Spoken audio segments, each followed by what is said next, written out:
પ્રભુજી. પ્રણામ પ્રભુજી. દંડવત પ્રણામ. હરે કૃષ્ણ. દંડવત પ્રણામ સર્વને. તમારા બધાનું ખૂબ ખૂબ સ્વાગત કરું છું ઇસ્કોન કુલાય મેંગલોર તરફથી ચાલી રહેલા ભગવદ્ ગીતાના લેવલ 1 ના સેશનની અંદર ખૂબ સરસ એવો આજનો અધ્યાય છે, અધ્યાય 3, અને આપણે અધ્યાય સમજવા જઈ રહ્યા છે.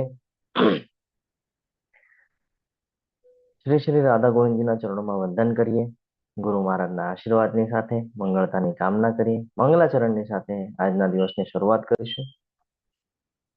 ઓમ અજ્ઞાનાતિમિરાંધસ્ય જ્ઞાનાંજનશલાકયા ચક્ષુરુન્મિલિतं येन તસ્મૈ શ્રી ગુરુવે નમઃ.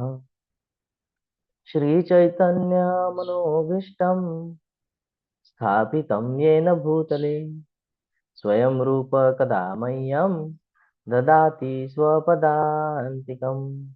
वन्देऽहं श्रीगुरु श्रीयुतपदकमलं श्रीगुरुन् वैष्णवांश्च श्रीरूपं साग्रजातं सगणरघुनाथान्वितं तं सजीवं साद्वैतं सावधूतं परिजनसहितं श्रीकृष्णचैतन्यदेवं श्रीराधान् कृष्णपादान् सगणललिता श्रीविशाखान्वितंश्च. हे कृष्ण करुणा सिंधु दीनबंधो जगत्पते गोपेश गोपिकाकांत राधाकांत नमोस्तुते. तप्त कांचन गौरांगी श्री राधे वृंदावनेश्वरी वृषभानुसुते देवी प्रणमामि हरे प्रिये. वाञ्छाकल्पतरुभ्यश्च कृपा सिन्धुभ्य एव च पतितानां पावनेभ्यो वैष्णवेभ्यो नमो नमः. नमो ओम विष्णुपादाय कृष्णपृष्ठाय भूतले श्रीमते भक्तिवेदांत स्वामिन् इति नामिने. नमस्ते सारस्वते देवे गौरवाणी प्रचारिणे निर्विशेष शून्यवादी पाश्चात्यदेशतारिणे. जय श्री कृष्ण चैतन्य प्रभु नित्यानंद श्री अद्वैत गदाधर श्रीवासादि गौर भक्त वृंद. हरे कृष्ण कृष्ण હરે कृष्ण કૃષ્ણ कृष्ण હરે हरे કૃષ્ણ हरे કૃષ્ણ हरे કૃષ્ણ राम હરે હરે राम હરે રામ राम હરે राम રામ हरे રામ રામ हरे. હરે હરે. हरे कृष्ण सर्वने दंडवत प्रणाम. हरे कृष्ण प्रभुजी दंडवत प्रणाम। કૃષ્ણ દંડવત हरे પ્રણામ कृष्ण પ્રભુજી. दंडवत प्रणाम. हरे कृष्ण प्रभुजी दंडवत प्रणाम। हरे कृष्ण. ખૂબ સરસ એવો અધ્યાય છે આજનો, અને આજનો અધ્યાય જો આપણે સમજી ગયા ને તો આપણને આપણું જીવન સમજાશે થોડું થોડું, કે આપણે શું કામ જન્મ લઈને આવીએ છીએ, શા માટે આપણે અહીંયા ઉપસ્થિત છીએ. અધ્યાયનું નામ જ છે કર્મયોગ. हरे कृष्ण प्रभुजी। હરે કૃષ્ણ માતાજી, દંડવત પ્રણામ. કર્મયોગની ઝાંખી જોઈએ અધ્યાય 3ની, તો અર્જુનજીને મૂંઝવણ થશે. એટલે કે અર્જુનજી અહીંયા પ્રશ્ન કરશે. ગઈકાલે જે ભગવાને આપણને કીધું નિષ્કામ કર્મયોગ અને બુદ્ધિયોગની વાત કરતા હતા, તો બુદ્ધિ શ્રેષ્ઠ છે કે ભગવાન જે કહી રહ્યા છે એ શું કરવું જોઈએ, કર્મ કરવું જોઈએ કે કર્મનો ત્યાગ કરવો જોઈએ? કારણ કે દુવિધામાં હતા ને અર્જુનજી, કે મારે ક્ષત્રિય ધર્મ નિભાવવો કે મારે મારા આપ્ત સખ્યોને જોવા, એટલે ત્યાગ કરી દેવું કે યુદ્ધ કરવું, એટલે કે કર્મ કરવું. તો આ કન્ફ્યુઝન નિર્માણ થાય છે, અને બસ એના ઉપર જ આ ત્રીજા અધ્યાયની શરૂઆત થાય છે. તો અર્જુનજી એમનો પ્રશ્ન કરશે, અને પછી ભગવાન જે ગઈકાલે આપણને ભગવાને કીધેલું એક શ્લોક હતો કર્મણ્યવાધિકારસ્તે વાળો, તો એ સમજશો આપણે આજે ફરીથી અને આગળ વધશું. નિષ્કામ કર્મયોગ જ્ઞાન યોગ કરતા શ્રેષ્ઠ છે. શું કામ ભગવાન એમ કે છે કે જ્ઞાન કરતા કર્મ વધારે શ્રેષ્ઠ છે, એ આપણે સમજશું. કર્મકાંડથી કર્મયોગ તરફ કેવી રીતે વધી શકાય છે, આ બહુ જરૂરી છે આપણા જીવનમાં. આપણને ખબર જ નથી કે આપણે શું કરવા યોગ્ય છે અને શું કરવા યોગ્ય નથી. સાચો દાખલો બેસાડવા માટે, હરે કૃષ્ણ માતાજી, દંડવત પ્રણામ. સાચો દાખલો બેસાડવા માટે નિષ્કામ કર્મયોગની શું ભૂમિકા છે એ આપણે સમજશું. અને અંતે વાસના ઉપર વિજય કેવી રીતે મેળવવો, જે આપણો સૌથી મોટો શત્રુ છે, જે આપણો સૌથી મોટો દુશ્મન છે, જે આપણે ગઈકાલે જોઈ ગયા હતા. શું ખબર પડેલી આપણને લાસ્ટમાં? ધ્યાયતો વિષયાન પુંસ સંગસ્તે શુભ જાયતે સંગાત સંગાત સજાયતે જાયતે કામ, કામાત કામ ક્રોધો ક્રોધ અભિજાયતે. અભિજાયતે.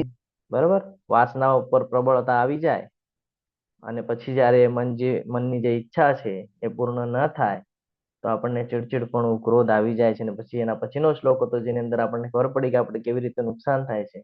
તો કે ક્રોધાત ભવતિ સમ્મોહ, સમ્મોહા સ્મૃતિ વિભ્રમ, સ્મૃતિ ભ્રંશાત બુદ્ધિનાશો, અને બુદ્ધિનાશાત પ્રણશ્યતિ. તો આ ગઈકાલે આપણને ખબર પડી, એના ઉપરથી આપણને આજે પણ જ્ઞાન મળવાનું છે. તમારી સાથે બન્યા રહેજો. ખૂબ સરસ એવો અધ્યાય છે. તમારા જે ક્વેશ્ચન્સ છે એને નોટ ડાઉન કરી રાખજો. ક્લાસના અંતે આપણે એની ચર્ચા કરશું. હરે કૃષ્ણ. તો આપણે ગઈકાલે આ શ્લોક જોયો હતો કે કર્મણ્યેવાધિકારસ્તે મા ફલેષુ કદાચન મા કર્મ ફલ હેતુર્ભો માતે સંગોસ્ત્વ કર્મણી. ઘણા બધા લોકોને એવું થાય કે ભગવાન ખાલી એટલું કહે છે કે ભાઈ ફળની ચિંતા નહીં કર. હા, એવી રીતે સમજતા હોઈએ. ઘણા બધા લોકો અલગ અલગ માધ્યમથી સમજે છે આ શ્લોકને. પણ ભગવાન અહીંયા જે સમજાવે છે ને એ આપણે સમજવું ખૂબ જરૂરી છે.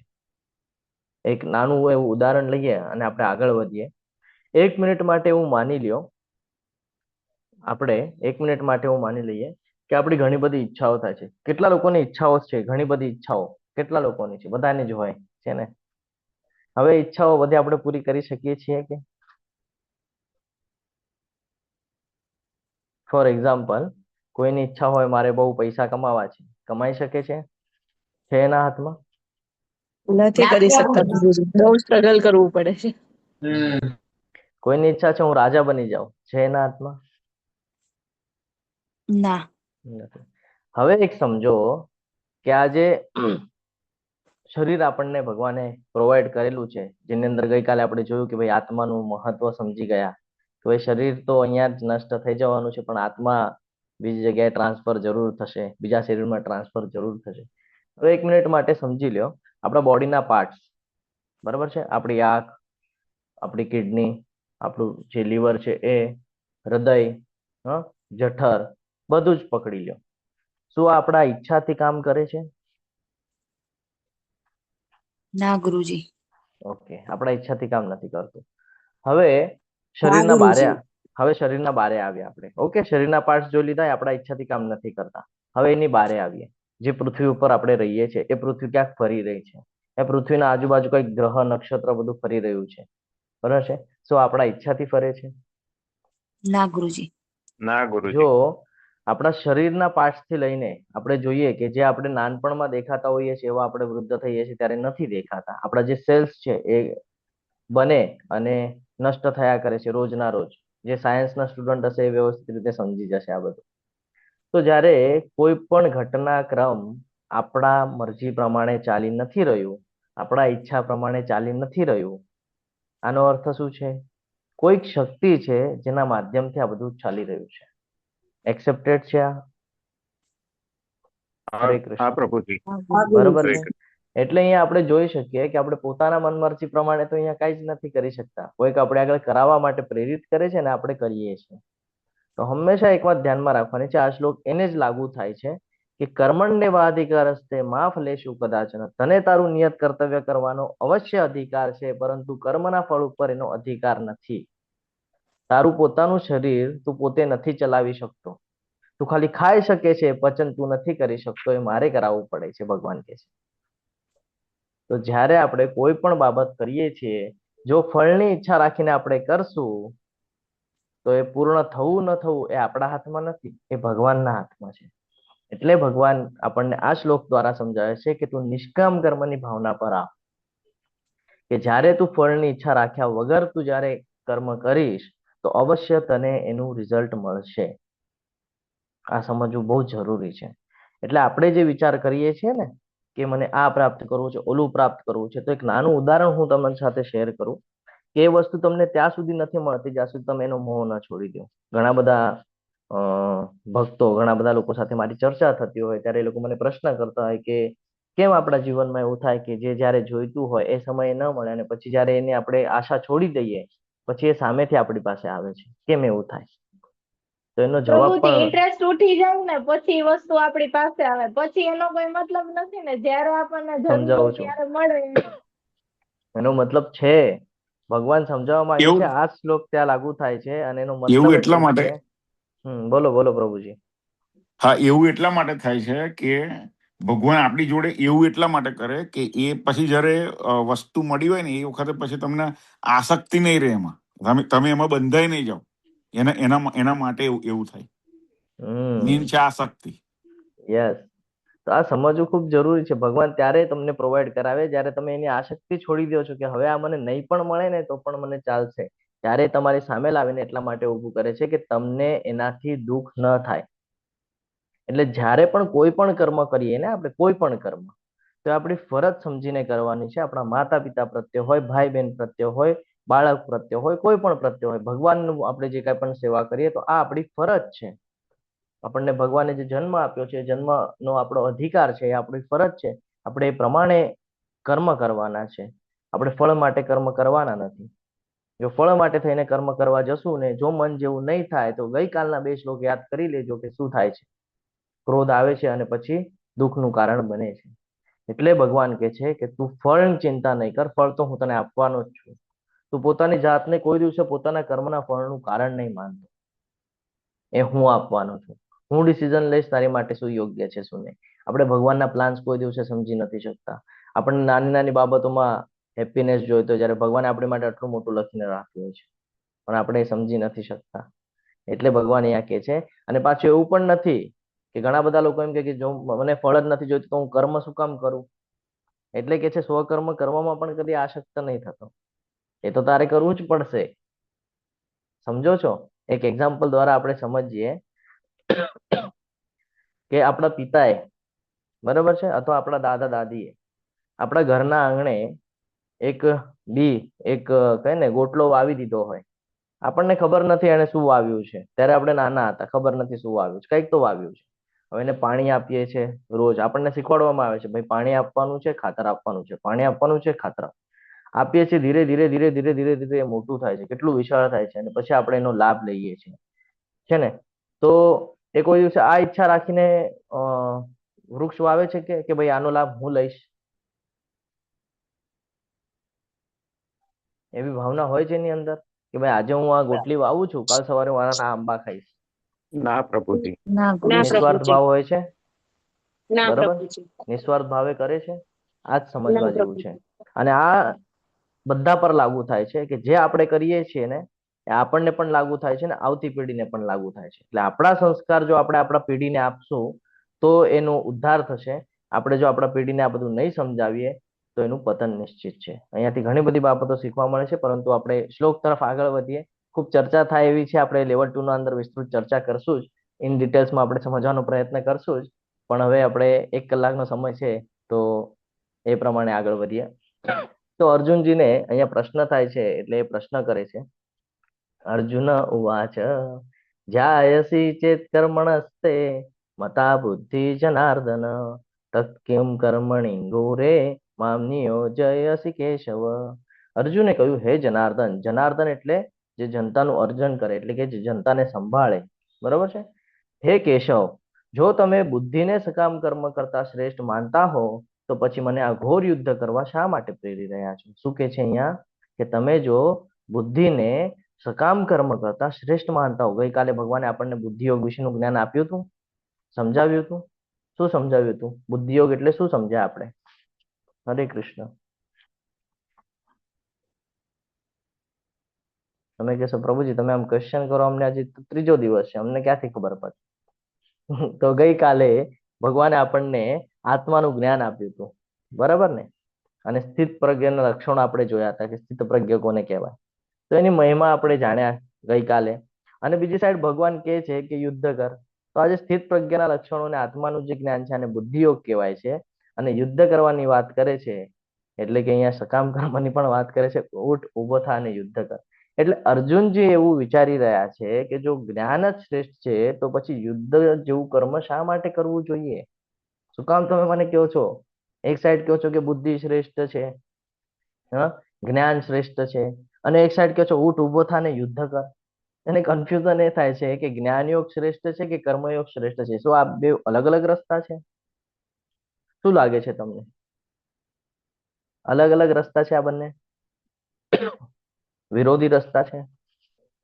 ના પ્રભુજી, બુદ્ધિથી કર્મ કરવું જોઈએ, મતલબ આપણે. સમજીએ હવે આપણે. ભગવાન અહીંયા કહે છે આપણને કે કર્મનો ત્યાગ નથી કરવાનો, કર્મના ફળનો ત્યાગ કરવાનો છે. સમજાય છે? કર્મનો ત્યાગ કરવાનો નથી. કર્મ તો જીવનભર કરવું પડશે. આપણે કહીએ કે હું કાંઈ નહીં, હું આરામ કરીશ. આરામ કરવું પણ કર્મ છે. શ્વાસ લઈએ છીએ એ પણ એક કર્મ છે. જોઈએ છે એ પણ એક કર્મ છે. તો કે કર્મ તો તારે કરવું પડશે, તું કર્મથી તો બચવાનો નથી. એટલે આપણે જો આ શ્લોકને ધ્યાનથી સમજીએ તો આ શ્લોકમાં આપણને ઘણા બધા મુદ્દાઓ સમજવા જેવા છે. એમાં આપણને સમજાય છે કે ભાઈ અધૂરું જ્ઞાન જો આપણે રાખશું, અધૂરું જો સમજશું, ફોર એક્ઝામ્પલ, હરે કૃષ્ણ, જો અધૂરું જ્ઞાન આપણે રાખશું તો શું થશે? આવી રીતે કન્ફ્યુઝન નિર્માણ થશે, જેમ અર્જુનજીને થાય છે ને એમ આપણને પણ એવું થાય કે ભાઈ હમણાં તો પ્રભુજી કહેતા હતા કે ભાઈ નિષ્કામ કર્મ કરવાનું છે, અને એક સાઈડ ભૌતિક જગતની જે રિયાલિટી છે એ પણ સમજાવે છે. તો કરવાનું શું છે આપણે આ ભૌતિક જગતમાં? કન્ફ્યુઝન થાય ને, અધૂરું જ્ઞાન છે. પણ જ્યારે આખી ભગવદ્ ગીતા સમજી જાય તો ખબર પડે ભાઈ ભૌતિક જગતમાં રહીને કેવી રીતે કર્મ કરવાનું છે. તો ભગવાને જે આપણને ઉપદેશ આપ્યો છે ભગવદ્ ગીતાની અંદર, આને સમજવું ખૂબ જરૂરી છે, અને એને જીવનમાં ઉતારીને નિર્ણયો લેવા જરૂરી છે.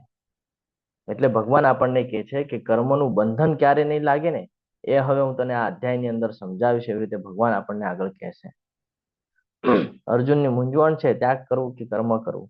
આપના દ્વિઅર્થી ઉપદેશોથી મારી મતિ મૂંઝાય છે, તેથી કૃપા કરી નિશ્ચયપૂર્વક મને જણાવો કે આમાંથી મારી માટે સૌથી હિતાવહ શું છે. આ બીજી વાર આપણને જ્ઞાન મળી રહ્યું છે કે જેની અંદર કહેવામાં આવી રહ્યું છે કે ફરીથી મને સમજાવો કે મારી માટે હિતનું શું છે. કર્મનો ત્યાગ કરવો કે બુદ્ધિ અને જ્ઞાનને શ્રેષ્ઠ માનવા છે ને? એટલે અહીંયા કહી રહ્યા છે. યસ પ્રભુજી, બોલો. હરે કૃષ્ણ. પાંચાલ પ્રભુજી, હરે કૃષ્ણ. હરે કૃષ્ણ. ઓકે, તો અહીંયા એ જે દ્વિઅર્થી જે ઉપદેશો આપી રહ્યા છે એનાથી અર્જુનજી કહે છે કે મારી જે મતિ છે મુંજાય, મને કન્ફ્યુઝન થઈ રહ્યું છે. તો શું કરવું જોઈએ મારે? શું કેવી રીતે મારે જીવન જીવવું જોઈએ એ તમે મને હવે અહીંયા સમજાવો. નિશ્ચયપૂર્વક તમે મને ક્લિયર કરો. પ્રત્યેક વ્યક્તિને તેણે ભૌતિક પ્રકૃતિ દ્વારા મેળવેલા ગુણો અનુસાર, જો હવે અહીંયા ખૂબ સરસ આપણને લેસન પ્રાપ્ત થઈ રહ્યું છે કે પ્રત્યેક વ્યક્તિને તેણે ભૌતિક પ્રકૃતિ દ્વારા મેળવેલા ગુણો અનુસાર વિવશ થઈને કર્મ કરવું પડે છે. તેથી કોઈ પણ મનુષ્ય એક ક્ષણ માટે પણ કર્મ કર્યા વિના રહી શકતો નથી. પ્રકૃતિના સંપર્કમાં આવતાની સાથે જેમ આપણો જન્મ થાય, આપણે જેવા આ પૃથ્વી ઉપર આવીએ કે તરત જ ભૌતિક પ્રકૃતિના જે 3 ગુણો છે, સત્વગુણ, રજોગુણ, તમોગુણ, આનો પ્રભાવ આપણા ઉપર ચાલુ થઈ જાય છે. અને આ ગુણોના હેઠળ, આ ગુણોના અંદર આવીને વિવશ થઈને આપણી ઈચ્છા ન હોય તો પણ આપણને જીવન વ્યતીત કરવું પડે છે. છે ને? કેવી સિચ્યુએશન છે ને? હા, આપણે ક્યારેક ક્યારેક કઈ કરવાની ઈચ્છા ન હોય કે ભાઈ આ મારું મન ના પાડે છે, તો પણ આપણને એવું કરવું પડે. જ્યારે આપણે આ શરીરને પ્રાપ્ત કરીએ તો એની અંદર શ્વાસ લેવો, બરાબર છે? આપણને ક્યારેક ક્યારેક થાય ભાઈ સુસાઇડ કરી લો. કેવી રીતે? તો કે ભાઈ શ્વાસ બંધ થાય તો પણ લેવો તો પડે જ છે ને શ્વાસ. ક્યારેક એવું થાય કે ભાઈ મારે બહુ નેગેટિવ વિચાર આવે છે, નેગેટિવ થોટ્સ આવે છે, હું બંધ કરી દઉં, પણ વિચાર તો ચાલુ જ રહે છે ને. થોટ્સ બંધ કરી શકો છો, વિચાર કરવાનું બંધ કરી શકો છો? નહીં. તમને કહેવામાં આવે ભાઈ તમારે આજીવન મૌન રહેવાનું છે, રહી શકો છો? નહીં. ક્યારેક તો બોલાય જ જાય છે. ચાલવું, ખાવું, ઊંઘવું, સૂવું, ઘણી બધી બાબતો છે જે આપણે રોજબરોજના જીવનમાં કરીએ છીએ. તો આ સમજવું ખૂબ જરૂરી છે. આ શ્લોક ઉપર શ્રીલા પ્રભુપાદ જે આપણને ખૂબ સરસ રીતે સમજાવે છે કે જો કોઈ પણ મનુષ્ય હોય એ બારેથી સંન્યાસી જેવું જીવન જીવતો હોય પણ અંદર ઇન્દ્રિયનો વિચાર કરે છે, તો આનો અર્થ શું છે ખબર છે? એ પોતાને છેતરે છે. એ પોતાને છેતરે છે. શું કામ એવું કહેવામાં આવે છે ખબર છે? કારણ કે જો આપણે બારેથી એમ બતાડીએ કે ભાઈ હું એમાંનો નથી, અને પછી આપણા મનમાં તો એ જ ચિંતન ચાલતું હોય, તો આનો અર્થ આપણે પોતે જ પોતાને સમજી નથી શકતા કે શું કરવા યોગ્ય છે ને શું કરવા યોગ્ય નથી. એટલા માટે ભગવાન કહે છે કે તારે કર્મ કરવું પડશે, પણ જો તું આવી રીતે કર્મ કરીશ તો આમાં તારું નુકસાન છે. ને કેવી રીતે કર્મ કરવાની વાત કરી રહ્યા છે? કયા કર્મથી નુકસાન છે? અહીંયા જે આપણને રાઈટ સાઈડના પિક્ચરમાં બતાડ્યું છે એવું. એમના પહેરવેશ ઉપરથી તો લાગે છે સંન્યાસી. સંન્યાસી એટલે અત્યારે આપણે જે સંન્યાસી સમજી રહ્યા છે એ સંન્યાસીને આપણે જોઈએ છીએ તો આપણને ખબર પડે છે કે ભૌતિક જગત સાથેનું એનું અટેચમેન્ટ હોતું નથી અને ભગવાનના સાનિધ્યમાં વયા જાય છે અને ત્યાં કોઈ એવી જગ્યા ઉપર એકાંત સ્થળે બેસીને સતત ભગવાનનું સ્મરણ ચિંતન કરતા હોય છે. આને આપણે સંન્યાસી કહીએ છીએ, જે ગ્રહસ્થી જીવન જીવતા નથી. ક્લિયર છે? જેને આ ભૌતિક જગતમાં કોઈ ઈચ્છાઓ છે નહીં, ભૌતિક જગતમાં કોઈ સાધનનો ઉપયોગ કરવો છે નહીં, એ લોકો સંન્યાસી કહેવાય છે. અત્યારે આપણે જે સમજી રહ્યા છે એના પરથી. તો એના હાથમાં તમે જોશો, એના હાથમાં ફોન છે, એના હાથમાં સિગરેટ છે.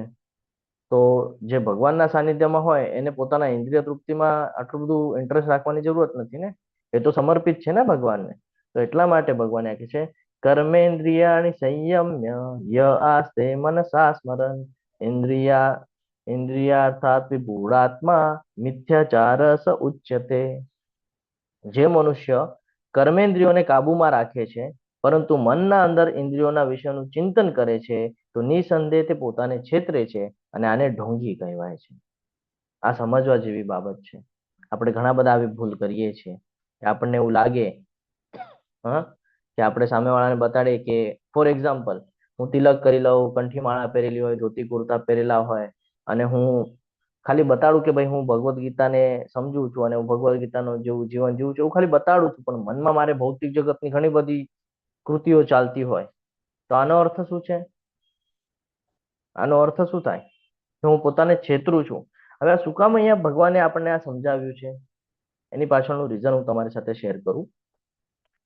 આપણે જે વિચાર કરીએ છીએ ને, જે ચિંતન કરીએ છીએ ને, એ એક્શનમાં આવે છે. ખબર છે તમને? હરે કૃષ્ણ. કોઈએ માર્ક કર્યું છે આ ક્યારે? આપણે જે કાંઈ પણ થિંકિંગ કરીએ છીએ ને, જે કાંઈ પણ વિચાર આપણા માઇન્ડમાં ચાલતા હોય ને, એ ધીરે ધીરે આપણા એક્શનમાં આવે છે. અને પછી જ્યારે આપણે એ કૃતિ કરીએ ને તો એ કૃતિ આપણી આદત બની જાય છે. અને જ્યારે એ આપણી આદત બની જાય છે ને તો એ આપણી ઓળખાણ બની જાય છે. એટલા માટે ભગવાન કહે છે કે માઇન્ડ ઉપર કંટ્રોલ રાખવો બહુ જરૂરી છે. એક ખોટો રસ્તો તમને ખોટા રસ્તા પર લઈ જશે, ખોટી પ્લેસમેન્ટ ઉપર લઈ જશે. એટલે ભગવાન અહીંયા કહે છે કે પોતાને છેતરે છે. જેવા અંદરથી છો એવું જ બહારથી દેખાવું જરૂરી છે. અંદરથી અલગ, બહારથી અલગ નુકસાનકારક છે. તો ભગવાન અહીંયા આપણને ખૂબ સરસ રીતે સમજાવે છે કે કેવી રીતે જીવન જીવવાનું છે એનું જ્ઞાન આપણને આપે છે. ખૂબ સરસ અહીંયા એક કથા છે કે કેવી રીતે સિચ્યુએશન કહીએ ને આપણે કે બદલાઈ જાય છે ને આપણને ખબર પડતી નથી. તો એ સમજવું ખૂબ જરૂરી છે. અહીંયા એક કથા આવે છે, કોઈને ખબર છે આ કઈ કથા છે? હરે કૃષ્ણ. જડ ભરતની છે પ્રભુજી. જડ ભરતની છે. જો તમારે આ કથા સાંભળવી હોય, જાણવી હોય ને, તો એની માટે તમારી પાસે ગ્રંથરાજ શ્રીમદ ભાગવતમ હોવું જોઈએ. ગ્રંથરાજ શ્રીમદ ભાગવતમના 5મા સ્કંદની અંદર 7 થી 14 અધ્યાય સુધી આમનું વર્ણન અહીંયા કરવામાં આવે છે. અને અધ્યાય 8 ની અંદર એનું આજે અત્યારે આપણે ચિત્ર જોઈ રહ્યા છે ને, આનું વર્ણન કરવામાં આવેલું છે. એટલે હું તમારી સાથે થોડું થોડું શેર કરું જે મને યાદ છે. તો 7મા અધ્યાયની અંદર એમનું જે રાજ્યનું ત્યાગ છે એનું વર્ણન છે અને જંગલમાં જાય છે એનું વર્ણન છે. 8મા અધ્યાયની અંદર જે હરણનું બચ્ચું અને એની સાથેનો જે પ્રસંગ છે એ છે, જેની અંદર એમને આસક્તિ આવે છે. 9મા અધ્યાયની અંદર એમનો પાછો જન્મ થાય છે હરણ તરીકે એ, અને 10 થી 14મા અધ્યાયની અંદર એ જળભરિત તરીકે એમનો જે બીજો જન્મ થાય છે અને એમને જે જ્ઞાન રહે છે. આવી રીતે આખી શૃંખલા આપણને સ્કંદ 5 ની અંદર અધ્યાય 7 થી 14 ની અંદર જોવા મળશે. એટલે મેં તમને રેફરન્સ આપી દીધો કે તમારી સાથે હું આ જે કાંઈ પણ ચર્ચા કરું છું એ ક્યાંથી કહી રહ્યો છું. શરૂઆત કરીએ કથાની. બેકગ્રાઉન્ડમાં નોઈઝ આવે છે તમને? હરે કૃષ્ણ. ના પ્રભુજી, રેડી હા છે. પ્રભુજી, બેકગ્રાઉન્ડમાં નથી આવતો તમારો અવાજ. બેકગ્રાઉન્ડમાં નથી આવતો, ઓકે રેડી છે. ઓકે. તો આ જે ભરત મહારાજ છે એ કોણ છે ખબર છે તમને? હરે કૃષ્ણ. ના પ્રભુજી. કોણ હતા? કોના પુત્ર હતા? ઋષભદેવના. યસ. જે ભરત મહારાજ છે ઋષભદેવના જ્યેષ્ઠ પુત્ર હતા અને એમના જ નામ ઉપરથી ભારત વર્ષ નામ પડ્યું છે, જેને આપણે અત્યારે ભારત તરીકે ઓળખીએ છીએ ને, એમનું નામ અહીંયાથી પડેલું છે. જ્યારે એ યુવાનીમાં હતા ત્યારે એમણે જે રાજ્ય કર્યું એ ધર્મપૂર્ણ રાજ્ય કર્યું. એટલે કે ધર્મની સાથે ચાલતા અને ધર્મના હિસાબથી રાજ્ય કરતા, કે ધર્મ શું શીખવાડે છે, ધર્મ શું કહે છે, એ હિસાબે એમણે રાજ્ય કર્યું. હવે ધર્મને પકડીને ચાલવાને લીધે એમના જીવનમાં એક કૃતિ થઈ. જે વિચાર કરે એ એક્શનમાં આવે ને, તો એ કૃતિ થઈ. શું કૃતિ થઈ? ખબર પડી કે ભાઈ વાસ્તવિક સત્યતા છે શું. તો જેમ જેમ એમની ઉંમર થઈ, આપણે કહીએ ને વનમાં ચાલ્યા, વનમાં એટલે 51, એટલે વનમાં ચાલ્યા, વાનપ્રસ્થ જેને કહીએ. તો જેવા વાનપ્રસ્થમાં આવ્યા તો એમણે એમનું રાજ્ય, એમની પત્ની, બાળકો એમને મૂકી અને વનમાં પ્રસ્થાન કર્યું. અને ત્યાં જઈને ભગવાનનું સ્મરણ કરવાનું એમણે શરૂઆત કરી. ત્યાં એક નદી હતું. એ નદી કિનારે બેસી ને હવન ને બધું કરતા. ત્યાં થાય છે એવું કે જ્યારે હવન ને બધું કરે છે તો એનું ધ્યાન ત્યારે ભગવાનના ભક્તિમાં છે. સાંભળજો, બહુ મહત્વની કથા છે. હું શોર્ટમાં સમજાવું છું, પણ સાથે લઈ જવા જેવી છે કે આપણે કેવી રીતે ભૂલ થઈ જાય છે આપણી. શરૂઆત કરી એમણે વનમાં આવીને. બધું ત્યાગી દીધેલું હતું, ભૌતિક જગતની આસક્તિઓ ત્યાગી દીધેલી હતી. હવે એમનું આગળનું જીવન એ ભગવાનમાં સમર્પિત કરવા માંગતા હતા, એટલે ત્યાં વનમાં આવ્યા અને ત્યાં હવન કરી રહ્યા છે. થાય છે એવું કે એક હરણ છે, ફિમેલ હરણ, એ ત્યાંથી દોડીને જઈ રહ્યું છે અને એની પાછળ કોઈ શિકારી લાગેલું છે, વાઘ, ચિત્તો સિંહ કે કઈક લાગેલું છે. હવે જયારે જોવે છે કે ભાઈ આ હરણ દોડી રહ્યું છે એટલે કઈક તો શિકારી અહીંયા આવે છે. વિચલિત થયા વગર એનું કાર્ય ચાલુ છે. વિચલિત થયા વગર એનું કાર્ય ચાલુ છે. પણ એના માઇન્ડમાં એ હરણને જોઈ અને એક એવી સિચ્યુએશન નિર્માણ થાય છે કે એ એને ઉપાડીને લઈ આવે છે. એ સિચ્યુએશન એવી છે કે જ્યારે એ ફિમેલ હરણ દોડતી હોય છે તો એ કૂદકો મારે છે, તો એ જે બાળક હોય છે, હરણનું બચ્ચું, એ ત્યાં આવી જાય છે અને હરણ જે છે એ ત્યાં મરી જાય છે. હવે એ હરણ મરી ગયું અને તાજું તાજું બચ્ચું જે ત્યાં જન્મ લીધેલું છે એને જોઈને એને દયાનો ભાવ આવે છે કે આટલું નાનું હમણાં જ જન્મ લીધો છે, એની માતા તો મૃત્યુ મુખે છે, મૃત્યુ થઈ ગઈ છે એની માતાની, અને એ જે બચ્ચું છે એનું કોઈ શિકાર ન કરી લે એટલા માટે એને ઉપાડી ને પોતાની પાસે લઈ આવે છે. દયાનો ભાવ હતો, સારી ભાવના હતી. હવે પોતાની પાસે લઈ આવે છે અને પોતાની સાથે રાખે છે, એને ખવડાવે છે, પીવડાવે છે, એની બધી વ્યવસ્થાઓ કરે છે. ધીરે ધીરે હવે એની સાથે રહેવાને લીધે એને એની સાથે અટેચમેન્ટ વધતું જાય છે. હવે એ દેખાય નહીં ને તો ગોતે કે ભાઈ આ બચ્ચું ક્યાં ગયું, એને ભૂખ તો નહીં લાગી હોય, કોઈ જંગલી પ્રાણી એને મારી તો નહીં નાખે. આવા બધા વિચારો એના મનમાં સતત સતત આવતા હોય છે. જો લઈ આવે છે પછી પોતાની સાથે આશ્રમમાં રાખે છે અને ધીરે ધીરે ધીરે ધીરે એના પ્રત્યેની ચિંતાઓ વધતી જાય છે. હવે જ્યારે એ નજરે ન પડે તો એકદમ વ્યાકુળ થઈ જાય કે ભાઈ ક્યાં ગયું હશે. આપણને પણ થાય ને, આપણું બાળક જો આપણે ઘરના અંદર હોલમાં મૂક્યું હોય ને માતા કિચનમાં કામ કરતી હોય કે ક્યાંક બીજી જગ્યાએ ક્યાંક 2 મિનિટ માટે ગયા હોય ને બાળક ત્યાં ન દેખાય, તરત ઊંચા નીચા થઈ જાય કે ભાઈ ક્યાં ગયું. તો આવી કઈક પરિસ્થિતિ એ ભરત મહારાજ સાથે થાય છે અને અંતિમ સમય એમનો આવે છે. આસક્તિ થઈ ગઈ છે, હવે અટેચમેન્ટ થઈ ગયું છે, એક્શનમાં આવ્યું છે, તો હવે એનું કાર્ય થઈ ગયું છે કે ભાઈ રોજ ઉઠવાનું, એને ખાવાનું આપવાનું, એને સંભાળવાનું, એનું બધું જોવાનું, આ એનું રોજિંદા જીવન છે. હવે આ થવાની સાથે અંતિમ સમય આવે છે. ખબર નથી અંતિમ સમય ક્યારે આવશે. એમનો પણ અંતિમ સમય આવે છે ને અંતિમ સમયમાં એમનું જે સ્મરણ છે એ હરણમાં રહી જાય છે કે ભાઈ મારા પછી હવે તો હું માંદો પડી રહ્યો છું, હવે તો મારે ક્યારે પણ પ્રાણ ત્યાગી શકાય છે, જઈ શકે છે મારા પ્રાણ, તો મારા પછી આ હરણને કોણ સંભાળશે, કોણ આને જોશે. આ વિચારની સાથે એનું મૃત્યુ થાય છે અને એનો નેક્સ્ટ જન્મ હરણનો થાય છે. એટલે અહીંયાથી એક વાત શીખવા જેવી છે કે અંતિમ સમયમાં આપણા માઇન્ડમાં જે ચાલતું હોય છે ને એના બેઝ પર આપણો જન્મ થાય છે. તો આપણે બધા જન્મ લઈને અહીંયા આવ્યા છે એની પાછળનું રીઝન આ છે કે આપણા માઇન્ડમાં કંઈક તો થિંકિંગ ચાલતી હતી જેના લીધે આપણે અહીંયા પહોંચ્યા છીએ. એટલે આ સમજવું બહુ જરૂરી છે. અને આનો જ જો તમને હજી એક રેફરન્સ માટે શ્લોક જોઈતો તો 8મા અધ્યાયના 6થા શ્લોકમાં ભગવાન કહે છે યમ યમ વાપી સ્મરમ ભાવમ સજયંતે કલેવરમ તમ તમે વેતિ કોંતેય સદા તદ્ભાવ ભાવિત. કે મૃત્યુ સમયે જે ભાવનું સ્મરણ થાય છે તે જ ભાવનું અનુસરણ આગળના જન્મમાં પ્રાપ્ત થાય છે.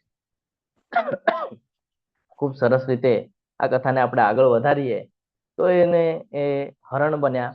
હવે હરણ બન્યા તો એમને પૂર્ણ જન્મ એટલે પેલાનો જે જન્મ છે એનું થોડું ઘણું યાદ હતું, ભક્તિ કરેલી હતી, ભગવાનની સેવા કરેલી હતી, ધર્મને પકડીને નાનપણથી ચાલતા હતા, તો એના લીધે એમને બધું યાદ હતું. એટલે કન્ટિન્યુઅસ છે ને બાકીના હરણની સાથે ન રહેતા, એ રહેતા ઋષિઓના આશ્રમની આસપાસ. અને ત્યાં એમણે એમનું જીવન આખું વિતાવ્યું. કેમ? તો આ શક્તિ ન વધે એટલા માટે.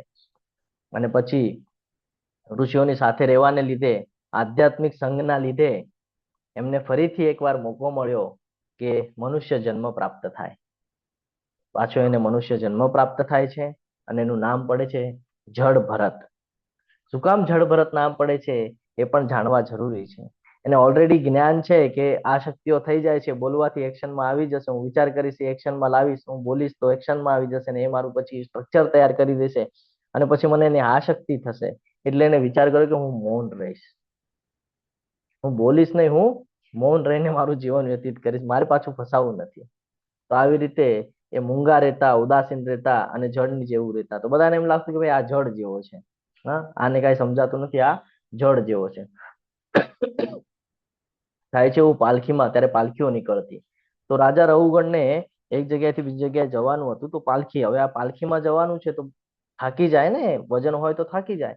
તો કોને કહેવાનું કે ઓલો જળ જેવો છે ને, ઓલા ભરતને બોલાવો, એ જળ જેવો છે, આમ એને ક્યાં સમજાય છે, એને આગળ ઉપાડવા લાગે, એને આપે છે. તો એ જયારે ચાલી રહ્યા છે ને, તો ઠેકડા મારી મારીને ચાલે છે. કેમ? તો નીચે જીવજંતુ હોય ને રસ્તા પર કે ઘાસમાં, બધી જગ્યાએ હોય નાના નાના, તો એને ખબર છે કે ભાઈ આનાથી મૃત્યુ થઈ જશે અને મૃત્યુ થશે તેનું પાપ મને લાગશે, એટલે ઠેકડા મારી મારી મારી મારીને ચાલે છે. તો એ ક્રોધિત થાય છે રાજા રઘુગણ. એટલે આ મોટી કથા છે, હું બહુ શોર્ટમાં સમજાવું છું તમને. તો એ રાજા ક્રોધિત થાય છે અને કહે છે કે ભાઈ આ શું કરી રહ્યો છે તું, જળ જેવો છે ને આવું શું કરે છે, આવું બધું. ત્યારે એનું મૌન ખોલે છે અને રઘુગણ રાજાને આત્મ તત્વનો જે મહાન ઉપદેશ છે એ ઉપદેશ ત્યારે આપે છે. તો એ રાજાને પણ ખબર પડે છે કે ભાઈ શું ભૂલ કરીએ છીએ આપણે અને શું નહીં. એટલે એની સાથે રહેવું સારી વાત છે. દયા કરવી ખોટી બાબત નથી. જો અહીંયાથી આપણે શીખવા જેવું છે કે દયા કરવી, ભગવાન કહે છે કે દયા કરવી ખોટી બાબત નથી, પરંતુ એવી દયા કોઈ કામની નથી જે આપણને ભગવાનથી દૂર લઈ જાય. સમજાય છે? એ આવ્યા હતા વનમાં શેની માટે? ભૌતિક જગતથી અલગ થવા માટે, ભગવાનના સેવામાં લાગવા માટે. પણ હરણને જોઈને પાછા એ ક્યાં આવી ગયા? ભૌતિક જગતના અંદર. સમજાય છે?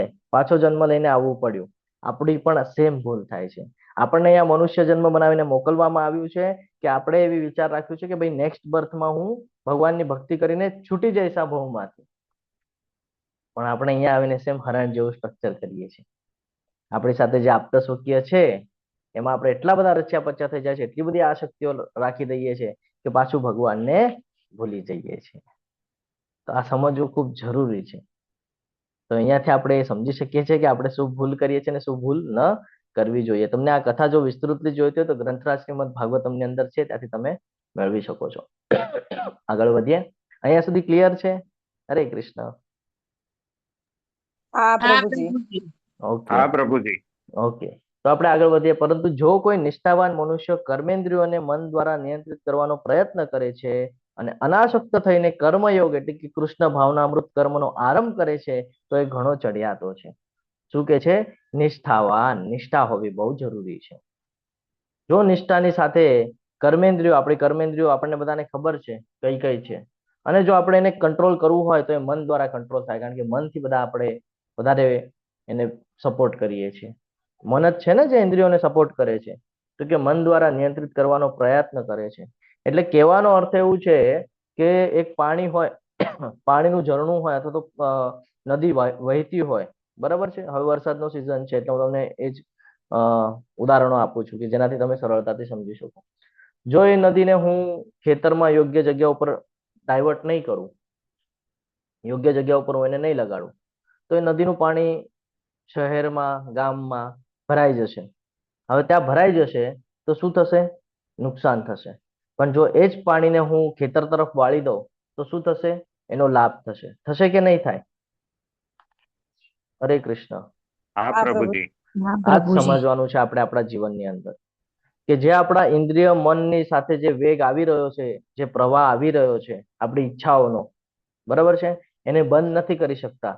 જો હું એને રોકવાનો પ્રયત્ન કરું તો પાણીનો જથ્થો વધી જશે ને એક સાથે પૂર આવી જશે. તો મારે શું કરવું પડશે? એ પાણીને યોગ્ય જગ્યા ઉપર ડાયવર્ટ કરવું પડશે. જેમ કે એ પાણીને હું ખેતરમાં ડાયવર્ટ કરી શકું છું, એટલે ખેતરમાં ઉપયોગી થશે, તો એ પાણી ત્યાં યુઝ થઈ જશે. એટલે કર્મ બંધ નથી કરવાના, ભગવાન શું સમજાવે છે? કર્મ બંધ નથી કરવાના, કર્મને ડાયવર્ટ કરતા શીખો. ક્યાં ડાયવર્ટ કરવાના છે? કૃષ્ણ ભાવનામૃત કર્મનો આરંભ. ફોર એક્ઝામ્પલ, આપણે સવારે ઉઠીએ છીએ, રોજિંદા જીવનના રોજિંદા કાર્ય કરીએ છીએ, આપણે 2 ટાઈમ ભોજન કરીએ છીએ. તો અહીંયા આપણે કેવી રીતે કરી શકીએ? ભોજન તો આપણે રોજ કરવાના છે, પણ એ જ ભોજન પહેલા જો ભગવાનને અર્પણ કરીને પછી આપણે લઈએ છીએ તો એમાં એ કાર્ય થઈ ગયું કૃષ્ણ ભાવના યુક્ત કર્મ. કારણ કે એમાં ભગવાનને તમે મૂક્યો અને પછી પોતાને મૂક્યો. બહુ જરૂરી છે. એટલે અહીંયા કહે છે કે જો તમે આવી રીતે અનાસક્ત થઈને આસક્તિ રાખ્યા વગર ભૌતિક જગતની તમારે કાર્ય અવશ્ય કરવાનું છે, પણ તમારે કાર્ય મને સોંપી દેવાનું છે. એટલા માટે આપણે જ્યારે પણ કોઈ પણ પૂજા વિધિ કરે, કોઈ પણ કર્મકાંડની વિધિ કરીએ છીએ તો પૂજાના અંતે કહેવાય છે શ્રી કૃષ્ણ અર્પણમસ્તુ, કે મેં જે કાંઈ પણ કર્યું ભગવાને તમને અર્પણ છે. આ એટલા માટે સમજવાનું છે. ભગવાન કહે છે કે પોતાના ફરજથી કોઈ દિવસે ભાગવું ન જોઈએ.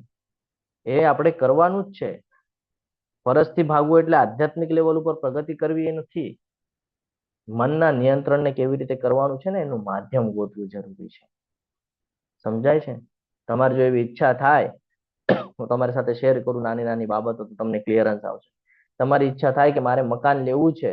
હવે મકાન તમે પોતા માટે લેવાના હો તો એ તમને ભૌતિક આસક્તિમાં ખેંચશે. પરંતુ જો તમે એમ વિચાર કરો કે આ મકાનમાં હું સરસ મજાનું મંદિર બનાવીશ અને ભગવાનને એમાં સ્થાપના કરીશ અને પછી હું એની અંદર રહેવા જઈશ, તો પહેલા કોની સ્થાપના કરી? તમે ભગવાનની સ્થાપના કરી. એટલા માટે અત્યારે પણ કર્મકાંડની વિધિમાં એક ફોલો આપણને કરવા કીધું છે કે જ્યારે પણ આપણે કોઈ નવી વાસ્તુ લઈએ તો વાસ્તુ શાંતિની પૂજા કરાવે છે, ત્યાં કળશ મુકાવે છે અને વિષ્ણુનું સ્મરણ ત્યાં કરાવવામાં આવે છે. બધા નવગ્રહ ને બધું થાય છે ને, વિષ્ણુનું સ્મરણ ત્યાં થાય છે, જો તમને ખ્યાલ હોય તો. શું કામ થાય છે? એટલા માટે જ થાય છે કે પહેલા ભગવાન પછી આપણે. પણ આપણને શું લાગે છે? મેં ઘર લીધું મારી માટે. પણ કર્મકાંડની વિધિ જો ધ્યાનથી સમજીએ, પુરોહિત સાથે જો ચર્ચા કરી હોય, તમે બ્રાહ્મણ જે પૂજા કરાવવા આવે છે એની સાથે ચર્ચા કરી હોય તો એ તમને સમજાવશે કે પહેલું સ્થાન ભગવાનનું છે. પેલા ભગવાન ત્યાં વાસ્તવમાં આવશે, પછી તમારે એન્ટર થવાનું છે. એટલે મંદિર છે ને તમારું જીવન એમાં વ્યવસ્થિત જશે ભગવાનના સાનિધ્યમાં. એટલે તમારે ત્યાં રહેવાનું છે.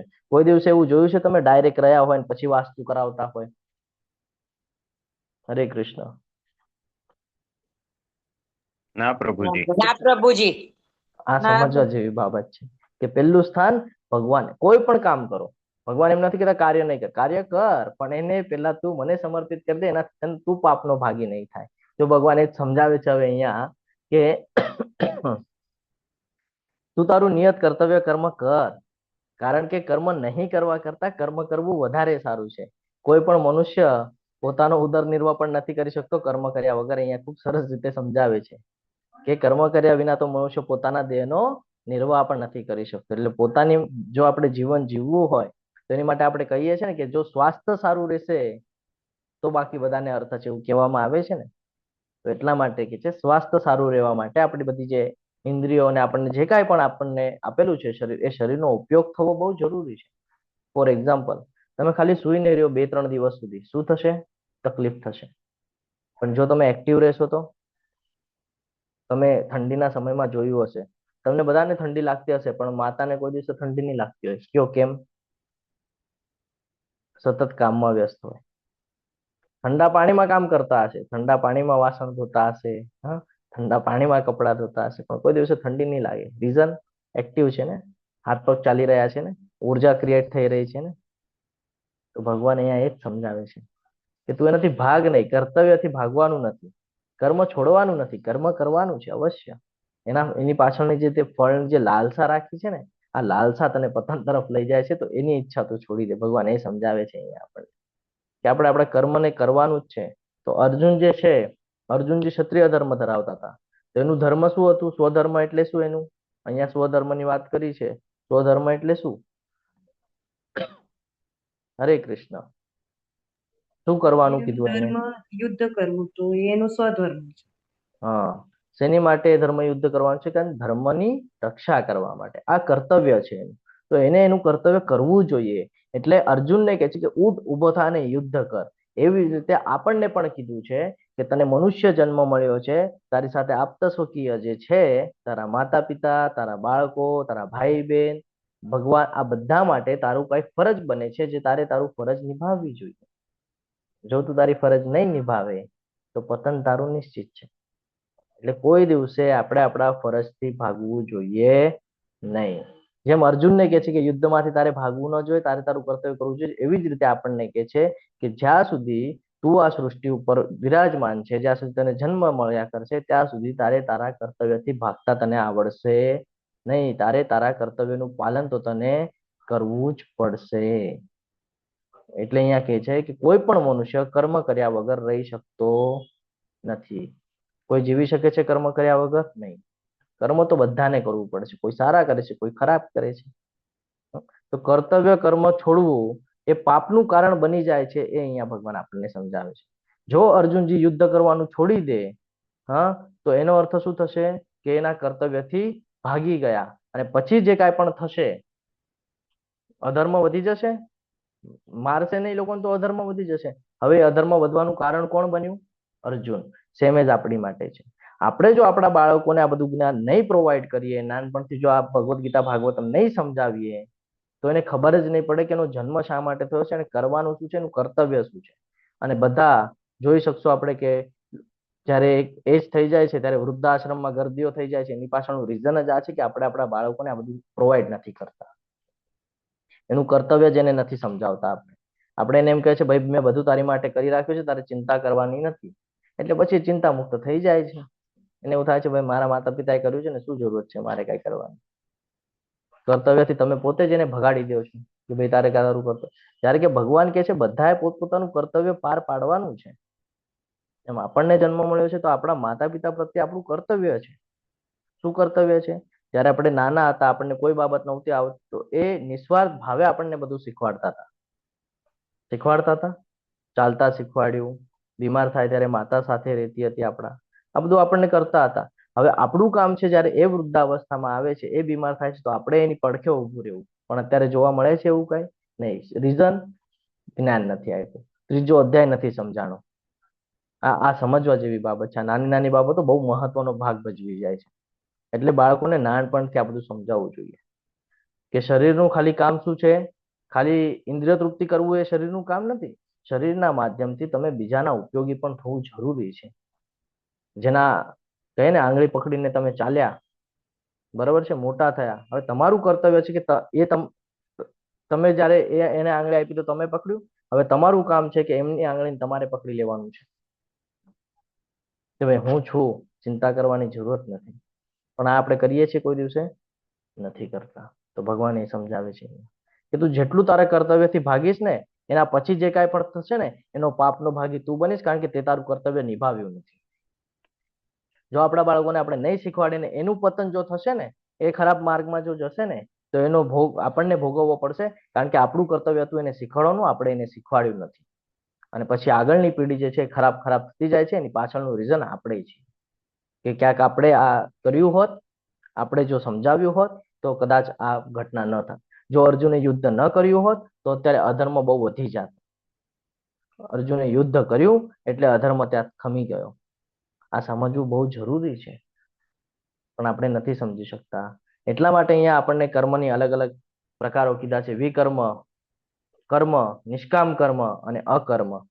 કર્મના પ્રકારો કીધા છે. તો વિકર્મ એટલે જે ભગવાનના નિયમો, જે શાસ્ત્રના નિયમોની વિરુદ્ધ કરતા હોય ને, એ કર્મ. જે આપણને શાસ્ત્રયુક્ત કર્મ આપેલા છે કે સવારે ઉઠીને શું કરવાનું છે, શું નથી કરવાનું. આપણે સવારે ઉઠીને પહેલા હાથમાં શું લઈએ છીએ ખબર છે? મોબાઈલ લઈએ છીએ.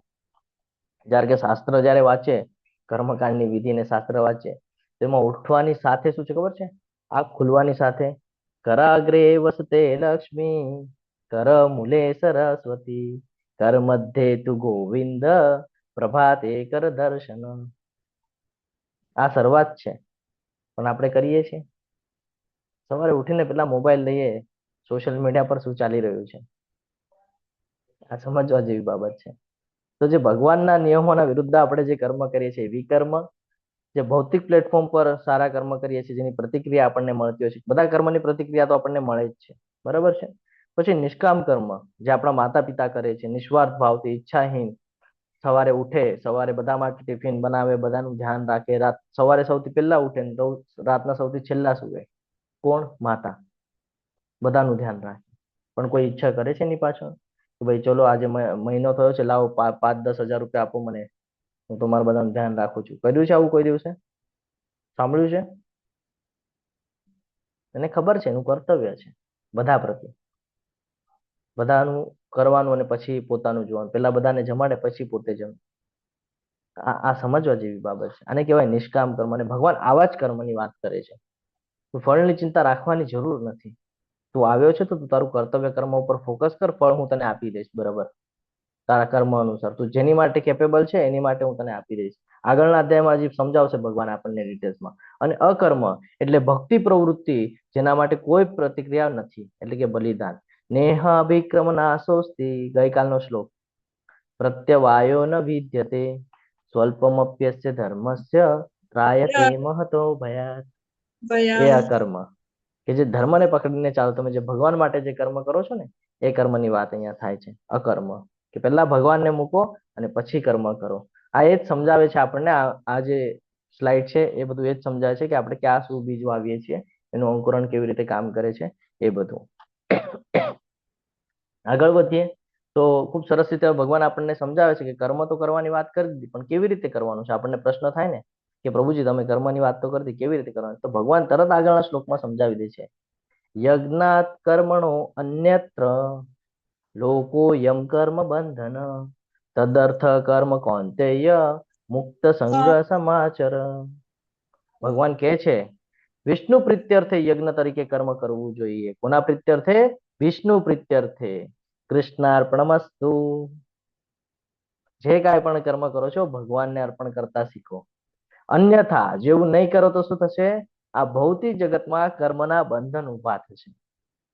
ઈચ્છાઓ થશે, ઈચ્છાઓ પછી તમને પ્રેરિત કરશે. મન જેવું નહીં થાય, ક્રોધ આવશે, ક્રોધ પછી પતન તરફ લઈ જશે.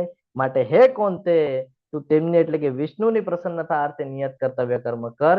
એ રીતે તું સદા અનાસક્ત થઈને બંધનમાંથી મુક્ત રહીશ. આપણે આપણું જીવન જીવવાનું છે, વ્યતીત કરવાનું છે, પણ આપણે બંધનમાં બંધાવાનું નથી. જો બંધનમાં ન બંધાવવું હોય તો આ શ્લોક બહુ મહત્વનો છે કે જે કર્મો પોતાના સ્વાર્થ માટે થાય છે એ હંમેશા આપણા કર્મનું બંધન એટલે કે કારણ બને છે.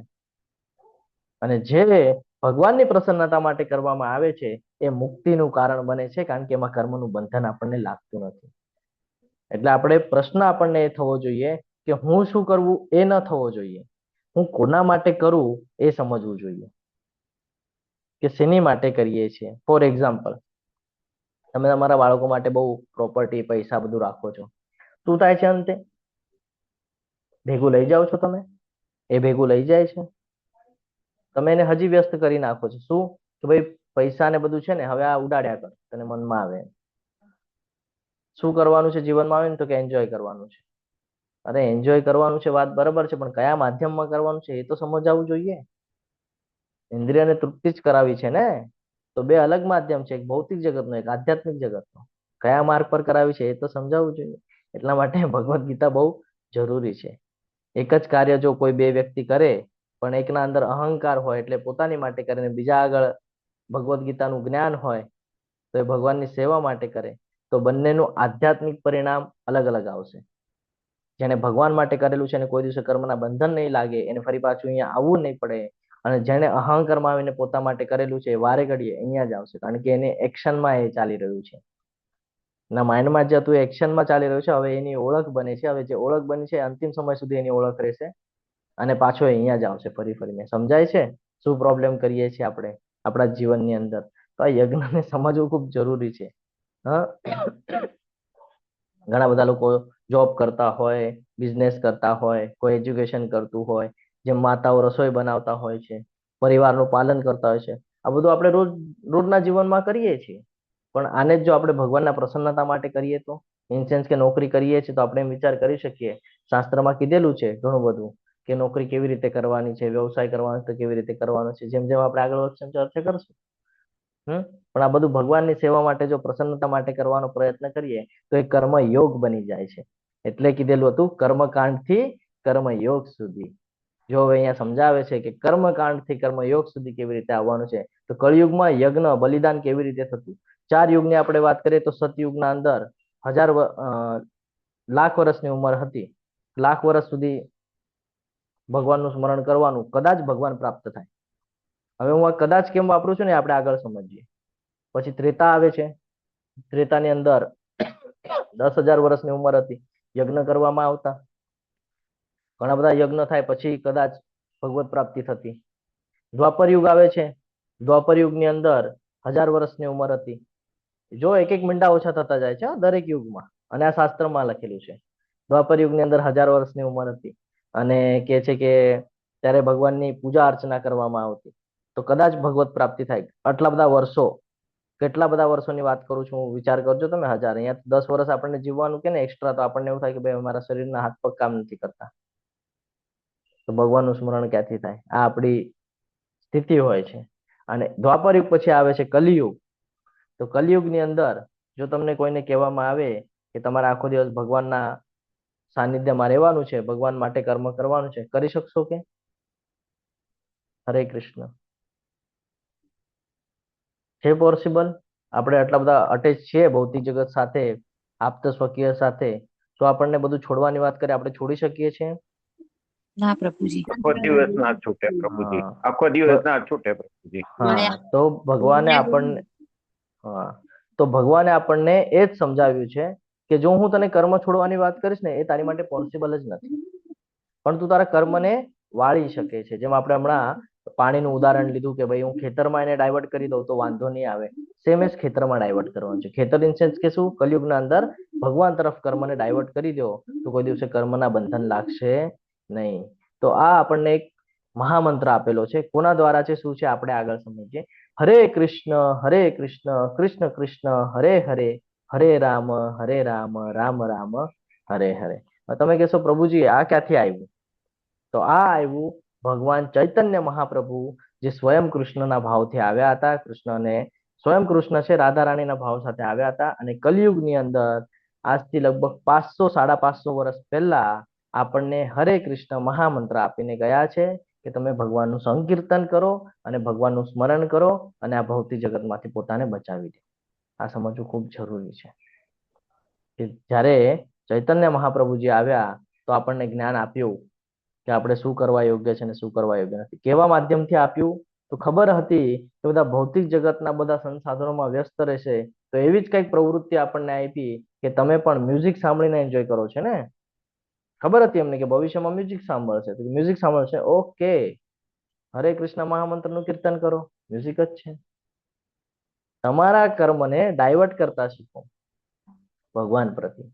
તો એમણે આપણને એ આપ્યું. હવે શું કામ હરે કૃષ્ણ મહામંત્ર જ? તો ગ્રંથરાજ શ્રીમદ ભાગવતમમાં વર્ણન આવે છે અને બૃહદ નારદીય ઘણા બધા શાસ્ત્ર સંદર્ભ છે. હું એક બે દ્વારા સમજાવીને પછી આપણે આગળ વધશું. હરિર્નામ હરિર્નામ હરિર્નામ કેવલમ કલો નાસ્તે વગતિર અન્યથા. કલયુગમાં હરિનામ હરિનામ અને હરિનામ દ્વારા જ મોક્ષ પ્રાપ્ત કરી શકાય છે. હરિનામ સિવાય કલયુગમાં મોક્ષનો બીજો કોઈ રસ્તો નથી, બીજો કોઈ રસ્તો નથી, બીજો કોઈ રસ્તો નથી. કૃષ્ણ અને કૃષ્ણનું નામ અવિભાજ્ય છે. કલયુગમાં કૃષ્ણ પોતે હરિનામના રૂપમાં અવતાર લે છે. સમગ્ર વિશ્વનો ઉદ્ધાર હરિનામ દ્વારા જ શક્ય છે. એક પ્રસંગ આવે છે બળદ અને ગાયનું. ગ્રંથરાજ શ્રીમદ ભાગવતમની અંદર પરીક્ષિત મહારાજ જે બળદ છે એને ધર્મનું પ્રતીક બતાડ્યું છે. એના 3 પગ કપાઈ ગયા છે, એક પગ ઉપર ઊભું છે બળદ, અને ગાય છે એ પૃથ્વીનું પ્રતીક બતાડેલું છે. એને મળે છે પરીક્ષિત મહારાજ, તો ત્યારે ખબર પડે છે કે ભાઈ આ બધું શું ક્રુઅલ વ્યૂ જોવે છે, આ બધું શું થઈ રહ્યું છે કે છે. તો કે આ ધર્મ છે, એક જ પગ પર ઊભો છે, એના 3 પગ કપાઈ ગયા છે. પછી આની ડિટેલ્સમાં આપણે ચર્ચા કોઈક વાર કરશું, પણ હું શોર્ટમાં સમજાવી દઉં છું. તો કે છે 3 પગ કપાઈ ગયા છે, ખાલી એક જ પગ ઉપર, એક જ સ્તંભ ઉપર ઊભું છે, અને પૃથ્વી પણ કહે છે કે ભાઈ મારાથી પણ બધું પોસિબલ થતું નથી. તો પરીક્ષિત મહારાજ કહે છે આ બધું કોનો પ્રભાવ છે? તો કે કલીનો પ્રભાવ છે. તો કે લાવ હું એને હમણાં જ પૂરું કરી નાખું. તો એ કહે છે ભાઈ મારામાં બધા અવગુણ છે, પણ એક સારો ગુણ છે. કયો? તો કે ભાઈ તમે સતયુગ થી લઈને દ્વાપર યુગ સુધી જો જોશો તો ઘણી બધી મહેનત મશક્કત કરવા પછી કદાચ ભગવત પ્રાપ્તિ થાય, કદાચ. પરંતુ કલયુગમાં એનો પ્રભાવ વધી જશે. શેનો? હરિનામ સંકીર્તનનો. કે જો તમે ભગવાનનું સ્મરણ થોડુંક પણ કર્યું હશે ને તો તમને એનું રિઝલ્ટ ફાસ્ટલી મળશે. અને ત્યાં ઉંમર પણ બહુ નાની છે, 100 વર્ષની ઉંમર છે. આપણે 100 વર્ષ પણ પૂરું જીવતા નથી. આપણે 60, 70, 80 ને એવુંમાં આપણું પૂરું થઈ જાય છે. તો એટલા ઓછા ટાઈમની અંદર આપણને ભગવત પ્રાપ્તિ થવાના ચાન્સીસ છે. તો એટલા માટે આપણને કહે છે, જો ગ્રંથરાજ શ્રીમદ ભાગવતમની વાત કરીએ અને ગ્રંથરાજ શ્રીમદ ભાગવતમનો એક શ્લોક અહીંયા આવી જાય છે જેની અંદર આપણને કહે છે કે હરે કૃષ્ણ મહામંત્ર શું કામ જરૂરી છે. પંચતત્વ મંત્ર તમે રોજ જોતા હશો કે જ્યારે મંગલાચરણ લઈએ છીએ ત્યારે આપણે આ ચર્ચા કરીએ છીએ તો એમાં લઈએ છીએ કે જય શ્રી કૃષ્ણ ચૈતન્ય પ્રભુ નિત્યાનંદ શ્રી અદ્વૈત ગદાધર શિવાસાદિ ગૌર ભક્ત વૃંદ. આ જે સેન્ટરમાં છે ચૈતન્ય મહાપ્રભુ છે, જે આજથી 500 વર્ષ પહેલા 550 વર્ષ પહેલા આવ્યા હતા. એમનું તત્વ જો જાણીએ તો શ્રી કૃષ્ણ અને રાધા રાણીનો જે ભાવ છે એ બંનેને ધારણ કરીને પ્રગટ થયા હતા.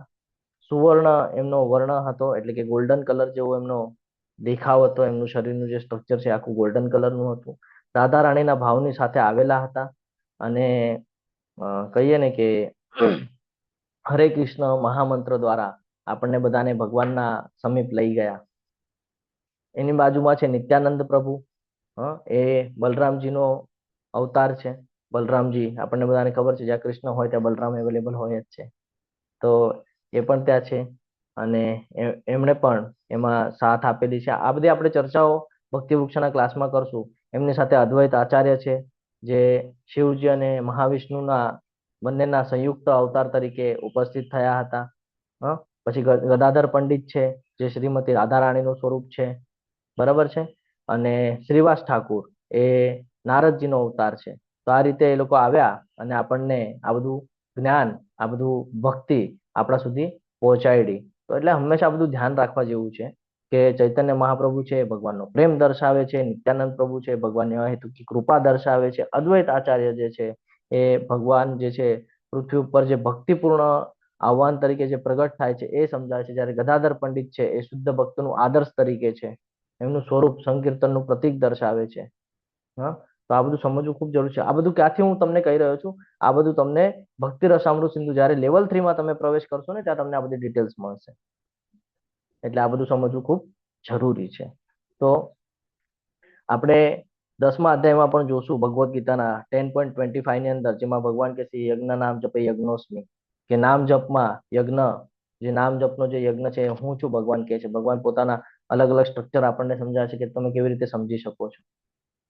તો કે છે જય શ્રી કૃષ્ણ ચૈતન્ય પ્રભુ નિત્યાનંદ શ્રી અદ્વૈત ગદાધર શિવાસાદિ ગૌર ભક્ત વૃંદ. ખાલી આટલું પણ સ્મરણ કરો છો ને તમે, તો તમારા રોજના કાયિક વાચિક માનસિક પાપ નષ્ટ થઈ જાય છે. અને હરે કૃષ્ણ મહામંત્ર કરવાથી મન તમારું કંટ્રોલમાં આવે છે, શાંતિની અનુભૂતિ થાય છે. તો કેવી રીતે જપ કરવાનો છે? જપ આપણે કરવાનો છે તુલસીની માળા ઉપર. સુમેરુ મણકો છે એ છોડી સુમેરુ મણકા ઉપર તમારે આ જે પંચતત્વ મંત્ર છે એ લેવાનો છે અને બાકીના જે બીટ્સ છે એના ઉપર હરે કૃષ્ણ મહામંત્ર લેવાનો છે. ક્યાં કરી શકાય છે? તો કે ઘર ઘરમાં કરી શકાય છે. તમે જોતા હશો કીર્તન થતા હોય છે, શેરીઓમાં કીર્તન થતા બધા રેલીની જેમ નીકળી પડે છે. તમે ત્યાં કરી શકો છો. તમે એકલા બેઠા છો તો પણ તમે કરી શકો છો. પરિવાર સાથે પણ તમે કરી શકો છો. કોઈ પણ જગ્યાએ તમે કરી શકો છો. કયા પણ સમયે તમે કરી શકો છો. પણ બ્રહ્મ મુહૂર્તને બહુ મહત્વ છે. આગળ વધીએ. યજ્ઞાશિષ્ટાસિન સંતો મુચ્યતે સર્વ કિલ વિશે ભુજંતે તે ત્વગમ પાપા એ પચ્ચાંતાત્મ કારણા. ભગવાનના ભક્તો સર્વ પ્રકારના પાપમાંથી મુક્ત થઈ જાય છે. બહુ મહત્વનું સ્ટેટમેન્ટ છે. ભગવાનના ભક્તો સર્વ પ્રકારના પાપમાંથી મુક્ત થઈ જાય છે, કારણ કે તેઓ યજ્ઞમાં પ્રથમ અર્પિત કરેલું ભોજન એટલે પ્રસાદ જ લે છે. એટલે પેલા બનાવે છે તો વિચાર કરે છે ભગવાન માટે બનાવું છું, ભગવાનને અર્પણ કરે છે અને પછી એ પોતે ગ્રહણ કરે છે. અને આનો જ રેફરન્સ તમને પદ્મ પુરાણની અંદર પણ મળી જશે. તમને બધાને વિનંતી છે કે ચેટ બોક્સની અંદર એટેન્ડન્સ લિંક આવેલી હશે, એટેન્ડન્સ લિંક ભરી દેજો. તો આ સમજવું ખૂબ જરૂરી છે. અન્ય લોકો જેઓ પોતાના ઇન્દ્રિય તૃપ્તિ માટે ભોજન બનાવે છે એ લકી પાપ ખાય છે. અને આનો રેફરન્સ પદ્મ પુરાણની અંદર એક કથા આવે છે મૂર નામના રાક્ષસની, ત્યાંથી આપણે સમજી શકીએ છીએ, જે એકાદશી સાથે કનેક્ટેડ છે. બધા દેહધારી પ્રાણીઓ અન્ન ખાઈને પોષણ પામે છે અને અન્ન વરસાદથી ઉત્પન્ન થાય છે. વરસાદ યજ્ઞ કરવાથી વરસે છે અને યજ્ઞ નિયત કર્મો કરવાથી થાય છે. હવે આ પણ સમજવું બહુ જરૂરી છે કે આ બધું સ્ટ્રક્ચર કેવી રીતે આપણને આપેલું છે. યજ્ઞની વાત કરે છે તો એ પણ સમજવું જરૂરી છે કે યજ્ઞ કેવી રીતે કરવાનું છે. આ બધું સ્ટ્રક્ચર જે આપણને ચક્ર આપ્યું છે, આ યજ્ઞ ચક્ર, એને સમજવું ખૂબ જરૂરી છે. તો નિયંત્રિત કર્મનો નિર્દેશ વેદોની અંદર થયો છે કે આપણે કેવી રીતે કર્મ કરવાનું છે, આપણું જીવન કેવી રીતે જીવવાનું છે. આનો નિર્દેશ ક્યાં કરવામાં આવેલો છે? વેદો. બરાબર છે, વેદોની અંદર. અને વેદો પૂર્ણ પુરુષોત્તમ પરમેશ્વર માંથી પ્રગટ થયા છે. વેદો ક્યાંથી આવ્યા? બ્રહ્માજીથી. બ્રહ્માજીનો જન્મ ક્યાંથી થયો? ગર્ભોદક્ષા વિષ્ણુના નાભિકમળમાંથી.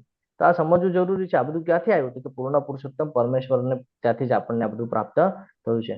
પરિણામે સર્વવ્યાપી બ્રહ્મ યજ્ઞોમાં સદૈવ અવસ્થિત છે. ભગવાન કહે છે તું ક્યાંય જ મને નહીં જોવા માંગ, હું ઓલરેડી વિરાજમાન છું. ક્યાં? શાસ્ત્રોની અંદર. એટલે કે છે હે પ્રિય અર્જુન, જે મનુષ્ય માનવ સમાજમાં આ પ્રમાણે વેદો દ્વારા સ્થાપિત યજ્ઞ ચક્રોનું પાલન નથી કરતો તે નિશ્ચિતપણે પાપમય જીવન વ્યતીત કરે છે, અને આવો મનુષ્ય માત્ર ઇન્દ્રિય તૃપ્તિ માટે જીવિત રહીને નિરર્થક જીવન વ્યતીત કરે છે. જો આપણે ભગવાનને સેન્ટરમાં રાખીને નહીં કરીએ તો એમાં નુકસાન આપણું છે. આપણે પાપમય જીવન જીવી રહ્યા છે.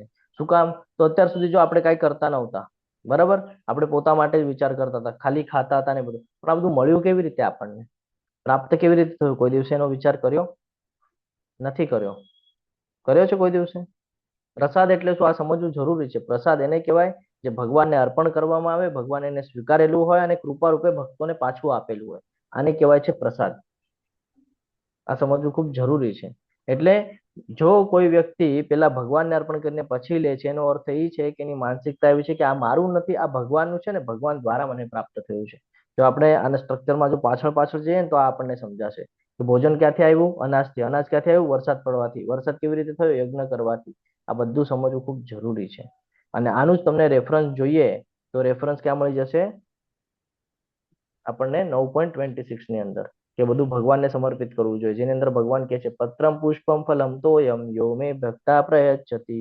મને તમે કહેશો કે આ બધું તો ભગવાને આપણને આપ્યું, તો ભગવાનને શું જરૂરત છે? ભગવાન ભાવના ભૂખ્યા છે. એટલે મેં તમને આ શ્લોક યાદ અપાવ્યો કે પત્રમ પુષ્પમ ફલમ તોયમ યો મે ભક્તા પ્રયચ્છતિ. તમે મને પત્ર આપો, પુષ્પ આપો, ફલ આપો કે જળ આપો, પણ જો એ પ્રેમપૂર્વક તમે આપ્યું છે તો હું એનો સ્વીકાર કરું છું, ભગવાન કહે છે. જે ઓલું નાનું બાળક હોય, બરાબર છે, એ નાનું બાળક એના પિતાજી એને કંઈક ભાગ લઈ આવીને આપે તો પછી એને શીખવાડે કે ભાઈ બધાને શેર કરીને લેવાનું છે, તો એ પેલા જે લાવ્યું હોય ને એને પણ આપે, તો આનંદ થાય ને આપણને કે જો કેવું વેચીને ખાય છે. સેમ એજ અહીંયા લાગુ થાય છે, બરાબર છે.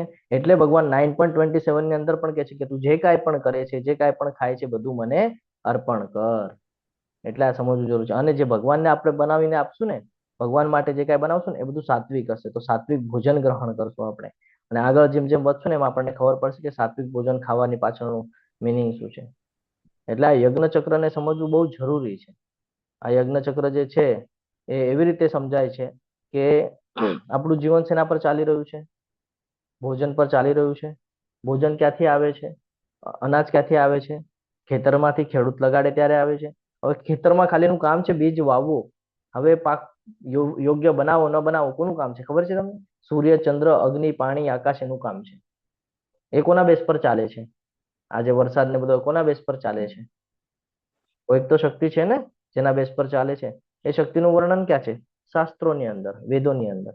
વેદોને શું કામ જાણવાના છે? તો કે વેદો જાણે તો ભગવાન શું છે ખબર પડે. એટલે આ બધું ક્યાંથી આવે છે? ભગવાન દ્વારા આવે છે. કેમ? તો કે વેદો કોને આપ્યા? તો કે ભાઈ વેદવ્યાસજી. વેદવ્યાસજી કોણ છે? પારાશર મુનિના પુત્ર. પારાશર મુનિ કોણ છે? તો ખબર પડે બ્રહ્માજી સુધી પહોંચે. પછી બ્રહ્માજીનો જન્મ, તો ખબર પડે કે ક્યાં જવાનું છે ક્યાં નહીં. એટલે આ બધું સમજવું ખૂબ જરૂરી છે. કલયુગના અંદર આપણને જે સમજાવવા માંગે છે એ આ જ સમજાવવા માંગે છે કે હરિનામ સંકીર્તન તમે કરો તો ભગવાનની ઉપાસના થાય. ભગવાનની ઉપાસના થાય એટલે જ તમે વેદોને ફોલો કરો છો. વેદોને ફોલો કરો છો ત્યારે તમને યોગ્ય રીતે બધું પ્રાપ્ત થાય છે. સમજાય છે? આ સમજવું ખૂબ જરૂરી છે. યજ્ઞ ચક્ર એટલા માટે આપણને અહીંયા બનાવીને આપેલું છે.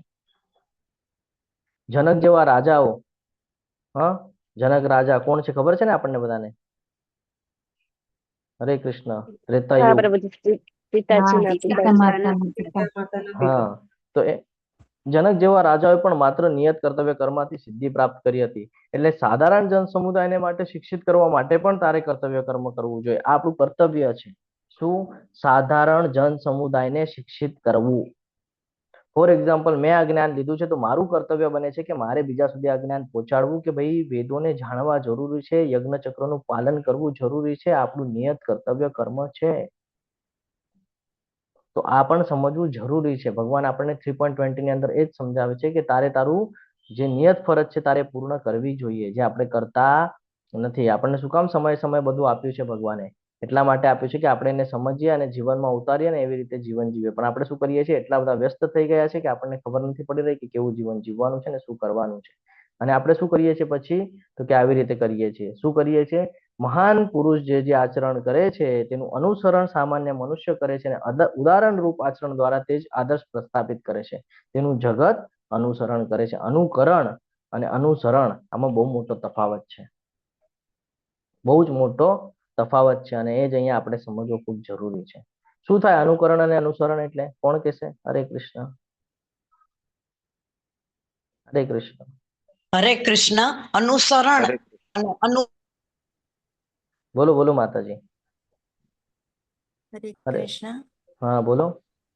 હરે કૃષ્ણ પ્રભુજી.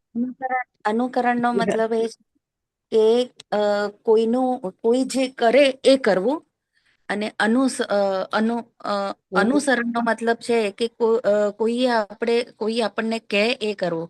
એટલે શ્રી કૃષ્ણનો તો ભાવ એવો છે કે કૃષ્ણ ભગવાનની લાઈફ જે છે એનું આપણે અનુસરણ કરવું જોઈએ. અનુકરણ કરવામાં બુદ્ધિમાની નથી. તો આ સમજવું જરૂરી છે. આપણે બધા શું કરીએ છીએ? આપણે બધાને કોપી કરીએ છીએ. તો ભગવાન કહે છે કોપી નથી કરવાનું. જે કહે છે ને એ સમજવાનું છે કે શું કહી રહ્યા છે. ગુરુનું જીવન જુઓ, માતા પિતાનું જીવન જુઓ, શિક્ષકનું જીવન જુઓ, કોઈ પોલિટિશિયનનું જીવન જુઓ, હા, મંદિરના વૈષ્ણવો છે વૈષ્ણવોનું જીવન જુઓ, તો તમને ખબર પડે કે ભાઈ શ્રેષ્ઠ કોણ છે. હા, પ્રસિદ્ધ છે એ, જે ધનિક છે એ નહીં. પણ આપણે શું કરીએ છીએ? આપણે એને જ ફોલો કરીએ છીએ જેને નથી કરવાનું. તો આ સમજવું ખૂબ જરૂરી છે. ભગવાન આપણને એ જ સમજાવે છે અહીંયા કે તમારે શું કરવાનું છે, શું નથી કરવાનું. જે મેઇન શ્રેષ્ઠ વ્યક્તિ છે, એક એક્ઝામ્પલ આપું કે સમાજની અંદર જે કોઈ હોદ્દા ઉપર હોય બેસેલા, આપણને એવું થાય કે હું પણ એ હોદ્દા ઉપર બેસીશ, પણ એને એનું કર્તવ્ય જ ખબર નથી કે હોદ્દા પર બેસીને એને કરવાનું શું છે. એને એ માર્ગદર્શન કરવાનું છે કે જે સમાજ માટે હિતનું હોય, જે સમાજના કામનું હોય, જે આ જ્ઞાન છે યજ્ઞ ચક્રનું પાલન કરવું, વેદોનું ફોલો કરવું, આ એને બીજાને આપવાનું છે. પણ એ શું કરે છે? એમાં ધ્યાન રાખતા નથી, પોતાના પ્રસિદ્ધિ ઉપર ફોકસ કરે છે. અત્યારનો પ્રોબ્લેમ જ એ છે કે બધા પોતપોતાનું જોઈ રહ્યા છે, એક ખુરચી ઉપર બેસી જાય છે, હોદ્દા ઉપર બેસી જાય છે, પણ જે કરવા યોગ્ય છે એની જવાબદારી પૂર્ણ કરી રહ્યા નથી. એના માટે થઈને સમાજની અંદર આ બધા પ્રોબ્લેમ ક્રિએટ થાય છે કે નાની ઉંમરમાં બધું આપણને જોવા મળે છે કે બહુ ઓછા ઉંમરમાં બધા જે ખોટા કામ કરી બેસે છે. એ શું કામ થાય છે? સમાજની અંદર જે દેવા યોગ્ય જ્ઞાન છે દેવાતું નથી, અને જે નથી કરવાનું એ બાબતમાં એ લોકો વધારે ધ્યાન રાખે છે. એટલે આ સમજવું ખૂબ જરૂરી છે. કોઈ એક ઉદાહરણ આપું તમને હજી, કે કોઈ પિતા હોય એ બાળકને કે ભાઈ મોબાઈલ વાપરવાનો નથી. હા, બાળક હોય આખો દિવસ મોબાઈલમાં રમતો હોય, મોબાઈલ વાપરવાનો નથી, તો એ શું કરશે? એના મનના વિરુદ્ધ થઈ રહ્યું છે ને, તો એ ડાયરેક્ટ એને ક્રોસ કરી જશે કે ભાઈ શું કામ, તમે પણ તો વાપરો છો મોબાઈલ. પરંતુ જો એને એમ શીખવાડવામાં આવે કે આ મોબાઈલનો ઉપયોગ તારે ભગવાનના ભક્તિ માટે તું કરી શકે છે, આ મોબાઈલમાં તું જ્ઞાન અર્જિત કરી શકે છે, તો શું થશે? એ જ્ઞાન લેશે. અને તમે જોયું હશે જ્યારે તમે કોઈ બુક્સ કે કાંઈ વાંચતા હો તો તમને ઊંઘ આવતી હોય છે. થાય છે એવું? તો એ જ્ઞાન લેતાની સાથે એવો શાંત થઈ જશે કે નિંદ્રામાં વયો જશે. તો જે ખરાબ કામ, જે વિચાર છે, ખરાબ બાબતો છે, એના મોબાઈલ દ્વારા એના સુધી પહોંચશે નહીં, તમારા એક સ્ટેટમેન્ટના લીધે. એટલે આ સમજવું બહુ જરૂરી છે. બાકી બાળકોને તમે મોબાઈલ આપી દો, એમાં ન જોવા જેવી બાબતો ઘણી બધી આવતી હોય છે, પછી માઇન્ડ એના તરફ જ આકર્ષિત થાય છે. એટલે આ બધું સમજવું ખૂબ જરૂરી છે. અને સમજાવવાનું છે કે હું વાપરું છું એની પાછળનું રીઝન શું છે, તને વાપરવાનું છે એની પાછળનું રીઝન શું છે. એ તમને કોપી કરવા જાય છે એટલે બધી ગડબડ થઈ જાય છે. થોડો વધારે સમય લઉં છું, એની માટે ક્ષમા પ્રાર્થી છું. હે પૃથાપુત્ર, ત્રણેય લોકમાં મારા માટે કોઈ પણ કર્મ નિયત કરેલ નથી. મને કોઈ વસ્તુનો અભાવ નથી કે નથી મારી કશું મેળવવાની જરૂરિયાત. તેમ છતાં હું નિયત કર્તવ્ય કર્મ કરવામાં કાર્યરત છું. આ ત્રણ લોકના સ્વામી કહી રહ્યા છે. ભગવાન પૂર્ણ પુરુષોત્તમ પરમેશ્વર શ્રી કૃષ્ણ યુદ્ધના મેદાનમાં ઊભા છે અને અર્જુનને સમજાવે છે કે મારી માટે કઈ બાબત અશક્ય નથી. હું તો ત્રણ લોકનો સ્વામી છું. હું એક ચૂટકીમાં યુદ્ધને પૂરું કરી શકું છું. હું ખાલી વિચાર કરું તો બધા ભસ્મ થઈ જશે 2 મિનિટમાં. પણ નહીં, તમે બધા પછી મને કોપી કરવા જશો. એટલે હું અહીંયા ઉભો રહીને હું તારી સાથે અહીંયા યુદ્ધના મેદાનમાં ઉપસ્થિત છું, તારું ગાડું હાંકું છું, એટલા માટે કે જે બતાડી શકું કે ભાઈ નિસ્વાર્થ ભાવે પણ કર્મ કરી શકાય છે. સમજાય છે? ભગવાન સમજાવે છે કે હું કુરુક્ષેત્રના યુદ્ધના મેદાનમાં હું બતાડવા માંગુ છું કે હું ત્રણ લોકનો સ્વામી, એટલે હું કેપેબલ છું એની માટે બધું કરવા માટે. પણ હું એટલા માટે બતાડું છું કે કાલ સવારે તમે મને કોપી કરશો. સમજાય છે? ઘણા બધા લોકો કોપી કરે છે ને, હું ભગવાન છું, હું ભગવાન છું, પણ બતાડી દે 6 માંથી કોઈ એક ઐશ્વર્ય પૂર્ણ પ્રમાણમાં. એટલે આ સમજવું જરૂરી છે. ભગવાન કહે છે મારી માટે કાંઈ અશક્ય નથી, હું બધું કરી શકું છું, પરંતુ હું બતાડું છું કે ભાઈ મારી માટે કોઈ કર્મનું બંધન લાગતું નથી. ભગવાન કહે છે પણ હું બતાડવા માંગુ છું કે તમે પણ જીવન કેવી રીતે વ્યતીત કરી શકો છો. એટલે આ સમજવું જરૂરી છે. આગળ વધીએ તો અર્જુન કે છે કે હે વૃષ્ણિના વંશજ, જાણે કે બળજબરીથી તેમાં પરોવાયો હોય તેમ મનુષ્ય ઈચ્છતો ન હોવા છતાં પણ પાપ કર્મમાં શા માટે પ્રેરાય છે? આપણી સાથે થાય ને એવું કે આપણી ઈચ્છા નથી તો પણ આપણે ખરાબ કર્મ શા માટે કરી નાખીએ છીએ? શું કામ માઇન્ડ ત્યાં જાય છે? કોણ કે છે? હરે કૃષ્ણ. શું કામ જતું હશે માઇન્ડની બાજુ? ખરાબ બાબતોમાં શું કામ જાય છે? નેગેટિવ ઇમ્પેક્ટ શું કામ પડે છે? પ્રભુજી આપણે ક્યાંય એવું જોયું હોય અને પછી આપણને એવું ચિંતન થાય કે આપણે પણ આવું કરવું છે, એટલે ધ્યાય તો વિષયાન પુંસ પ્રભુજી. આપણું મન આપણા કંટ્રોલમાં નથી. મનને વશમાં કરવું જરૂરી છે. ઘણા બધા લોકો કે છે ભાઈ ક્રોધ છે એ શત્રુ છે, ક્રોધ છે એ શત્રુ છે, પણ આવી જ જાય છે ને ક્રોધ. 2 સેકન્ડનો ક્રોધ કેટલું મોટું નુકસાન કરી દે છે. ઘણા બધા લોકો કે છે ભાઈ કાલથી વ્યસન બંધ, થોડા દિવસમાં જોઈએ તો પાછું કન્ટિન્યુ કરે છે. આ સમજવું ખૂબ જરૂરી છે. શું કામ થાય છે આ બધું ખબર છે? એની પાછળનું રીઝન હવે ભગવાન અહીંયા સમજાવશે આ શ્લોક દ્વારા. શ્રી ભગવાન ઉવાચ કામ એશ ક્રોધ એશ રજો ગુણ સમદ્ભવ. શું કામ થાય છે? રજો ગુણના લીધે થાય છે. 3 ગુણની વાત કરતા હતા આપણે, સત્વગુણ, રજોગુણ, તમોગુણ. રજોગુણ એટલે ઇન્દ્રિય તૃપ્તિ માટે જે આપણે પ્રયત્ન કરીએ ને એને કહેવાય છે રજોગુણ. મનુષ્ય એટલા માટે પાપ તરફ ધકેલાય છે કારણ કે એની શક્તિ શેમાં છે? એની શક્તિ શેમાં યુઝ કરી રહી છે? કામ વાસનામાં, જે અનિયંત્રિત છે. જે સુખ નથી આપતી, ક્ષણિક સુખ આપે છે પછી નુકસાન કરે છે. તો આપણને એવું લાગે છે કે ભાઈ આમાં જ આપણને મજા આવે છે. સમજાય છે? તો પૂર્ણ પુરુષોત્તમ પરમેશ્વર બોલ્યા, હે અર્જુન, આનું કારણ રજોગુણથી ઉત્પન્ન થયેલ એ કામ જ છે જે પછીથી ક્રોધનું રૂપ ધારણ કરે છે અને જે જગતનો સર્વભક્ષી મહાપાપી શત્રુ છે. તમને એવું લાગે કે ભાઈ ઘણા બધા માતાજીઓ અહીંયા ઉપસ્થિત છે, તો એક એક્ઝામ્પલ આપું. તમને એવું લાગે કે ભાઈ ઓલું પાણીપુરી ખાઈએ તો બહુ આનંદ થશે, જીભને ભાવે, 2 ની જગ્યાએ 4, 4 ની જગ્યાએ 6, 8 સમજો ખાઈ લીધી, ત્યારે ઇન્દ્રિય તૃપ્તિ થઈ ગઈ, બહુ સરસ લાગી, બહુ તીખી હતી ને મજા આવી ગઈ. પછી ઘરે આવે પછી થોડાક સમય પછી પેટમાં દુખાવો પડે, અરે યાર પચ્યું નહીં મને. કેમ? એક્સ્ટ્રા આપી દીધું. તમારા શરીરને આદત નથી, તમે એને એક્સ્ટ્રા આપી દીધું છે, એક્સ્ટ્રા વજન મુકાવી દીધું છે. હું તમને કહું કે 5 મિનિટ હાથમાં ભગવદ્ ગીતા પકડીને આમ ઉભા રહ્યો, તમે ઉભા રહેશો. હવે હું તમને કહું કે 10 મિનિટ સુધી આમ ખાલી ઉભા રહ્યો તો હાથમાં ભગવદ્ ગીતા પકડીને, તમે કહેશો પ્રભુ એની આદત નથી, ક્યાં પકડી રાખવા છે? બર્ડન આવે છે. સેમ એ શરીરનું છે.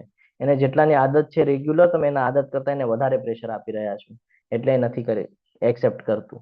આ જ સમજવાનું છે. આ રજોગુણનું પ્રતીક છે. અને જ્યારે રજોગુણ આપણામાં આવે છે તો આ રજોગુણ દ્વારા આપણું નુકસાન થાય છે. એટલા માટે આપણો સૌથી મોટો શત્રુ છે.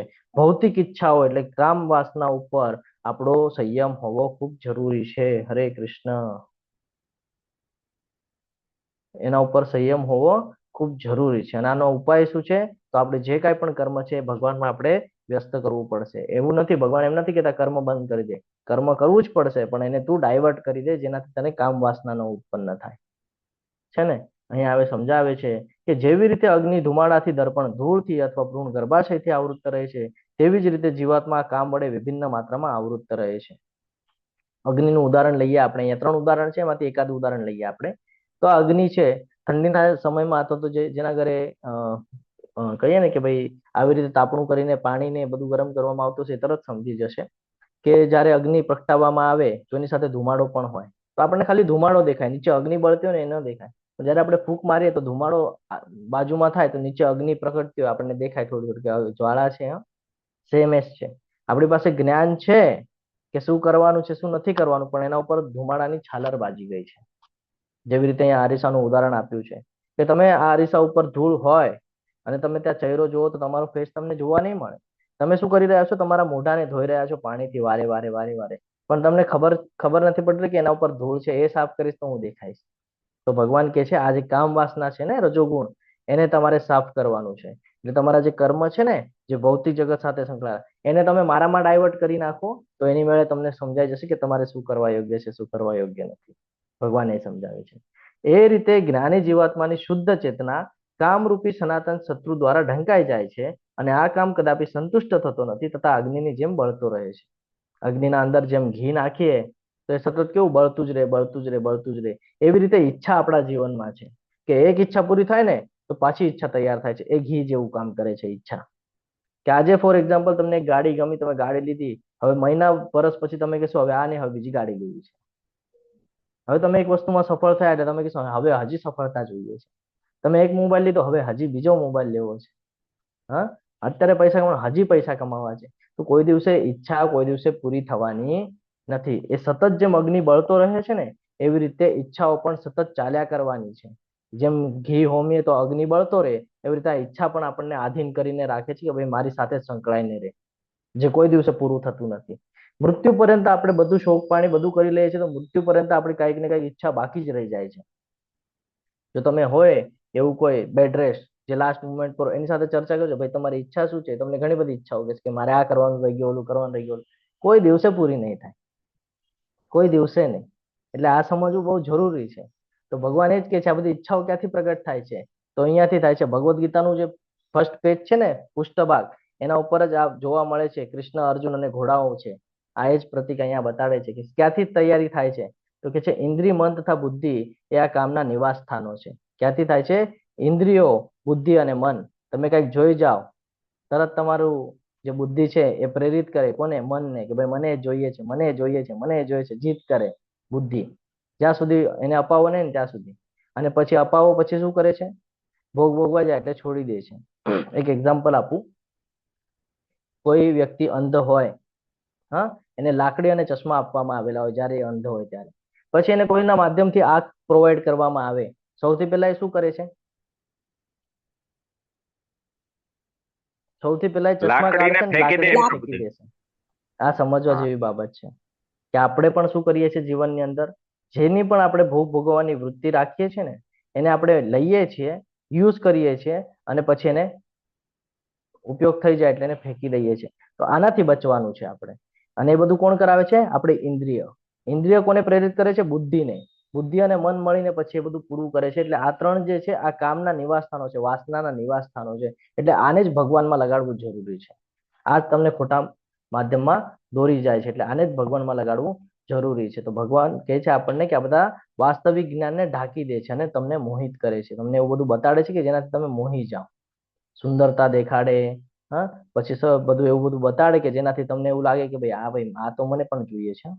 અને પછી એ જ તમને ખોટા માધ્યમમાં લઈ જાય છે, જેનાથી તમારું નુકસાન થાય છે. 3.37 આપણને એ સમજાવે છે કે કામ જે છે, વાસના જે છે, સૌથી મોટો શત્રુ છે. અને જ્ઞાન, કામ જે છે એ જ્ઞાનને ઢાંકી દે છે. તો એ કેવી રીતે થાય છે? અને આ કામ ક્યારે છે? તો ઇન્દ્રિયની અંદર રહે છે, મનની અંદર અને બુદ્ધિની અંદર. ત્રણેય દ્વારા એ આપણા ઉપર હાવી થાય છે. કંઈક આપણે જોઈ જઈએ, હા, કંઈક સ્વાદ માણી જઈએ. આપણે ઉદાહરણ લીધું છે એટલે હું લેતો નથી, શોર્ટમાં સમજાવું છું. હા, પછી મન કે આ જ જોઈએ છે, મને પાછું જોઈએ છે. એકવાર પાણીપુરી ખાધી, ભાઈ બીજી વાર પણ એ જ ખાવી છે. ત્રીજી વાર અરે પણ તકલીફ થાય નહીં તો પણ એ જ ખાવી છે. આ થાય છે. અને બુદ્ધિ શું કરે છે? સાચું છે કે ખોટું છે એ જોવાનું છોડી ને ભાઈ ઈચ્છા છે ને કરને પૂરી, જીદ કરે છે, કરને પૂરી, કરને પૂરી, આવી રીતે પ્રેરિત કરે છે, જેનાથી આપણું નુકસાન થાય છે. એટલે આ બધું સમજવું ખૂબ જરૂરી છે. એટલે ભગવાન કહે છે કે માટે હે ભરત વંશીઓમાં શ્રેષ્ઠ અર્જુન, શરૂઆતમાં જ ઇન્દ્રિયોનું નિયમન કરી પાપના મહાન પ્રતિક કામનું દમન કર. શરૂઆતમાં જ્યારથી તને આ જ્ઞાન મળે છે ત્યારથી તું એને ડાયવર્ટ કરી દે. કોને? તારા કાર્યોને. કોને? તારી ઇન્દ્રિયને, તારા મનને, તારા બુદ્ધિને. શેમાં ડાયવર્ટ કરી દે? ભગવાનમાં. જો એમાં ડાયવર્ટ નહીં કરે તો એનું કામ છે વિચાર કરવાનું. એનું કામ છે વિચાર કરવાનો. વિચાર કર્યા જ કરશે. તું વિચાર કરવાનું બંધ નહીં કરી શકીશ. પણ તારે જો એનાથી બચવું હોય તો વિચાર કરવાનું ચાલુ રાખ, પણ એને ભગવાનમાં લગાડી દે. ભગવાનના વિચાર કર, સારી બાબતોમાં લગાડી દે, પોઝિટિવ થિંકિંગ કર, પોઝિટિવ વિચાર કર, પોઝિટિવ જો, તો એ ખરાબ કામમાં નહીં જાય. બાકી તું કહીશ કે ભાઈ મારે ખરાબ નથી વિચારવું, તમે કહેશો પ્રભુજી ખરાબ વિચાર આવે છે. શું કામ આવે છે?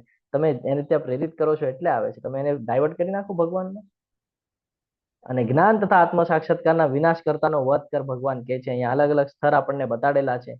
આ બધા સ્તર આપણને એ જ સમજાવે છે. શારીરિક સ્તર. હવે આ જે શારીરિક સ્તર છે એને આપણે જોવું હોય તો હું આ શરીર છું, બરાબર છે.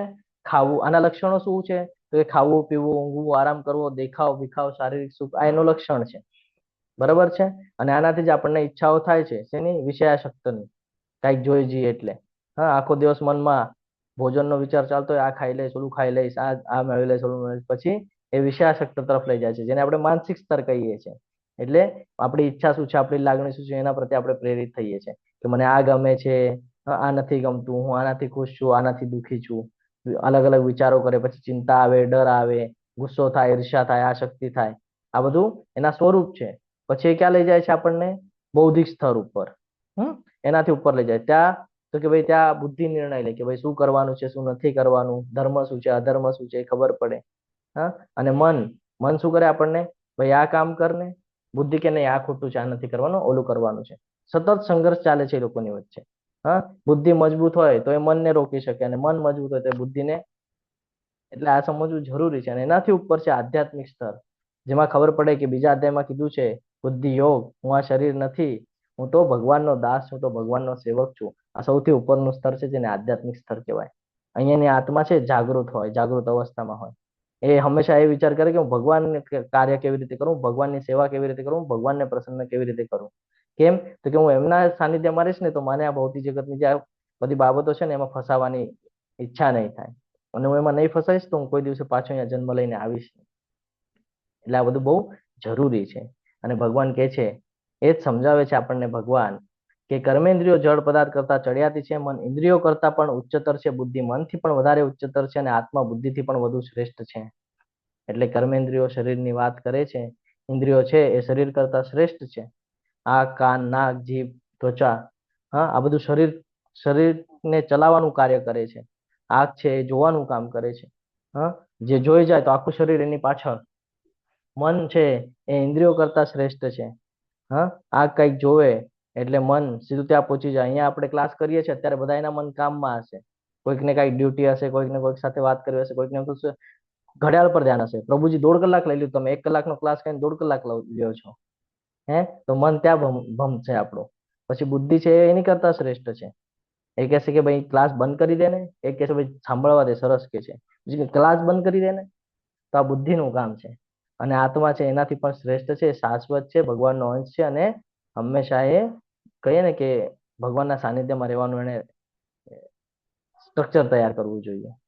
તો આવી રીતે છે કે જો આ 5 ઘોડાઓ, 5 ઇન્દ્રિયો છે આપણી, જો આ એને મન દ્વારા, આ લગામ દ્વારા અને બુદ્ધિના માધ્યમથી જો એને કંટ્રોલ કરવામાં નહીં આવે તો એ ઘોડાઓ પોતાના મન ફાવે એમ દોડશે.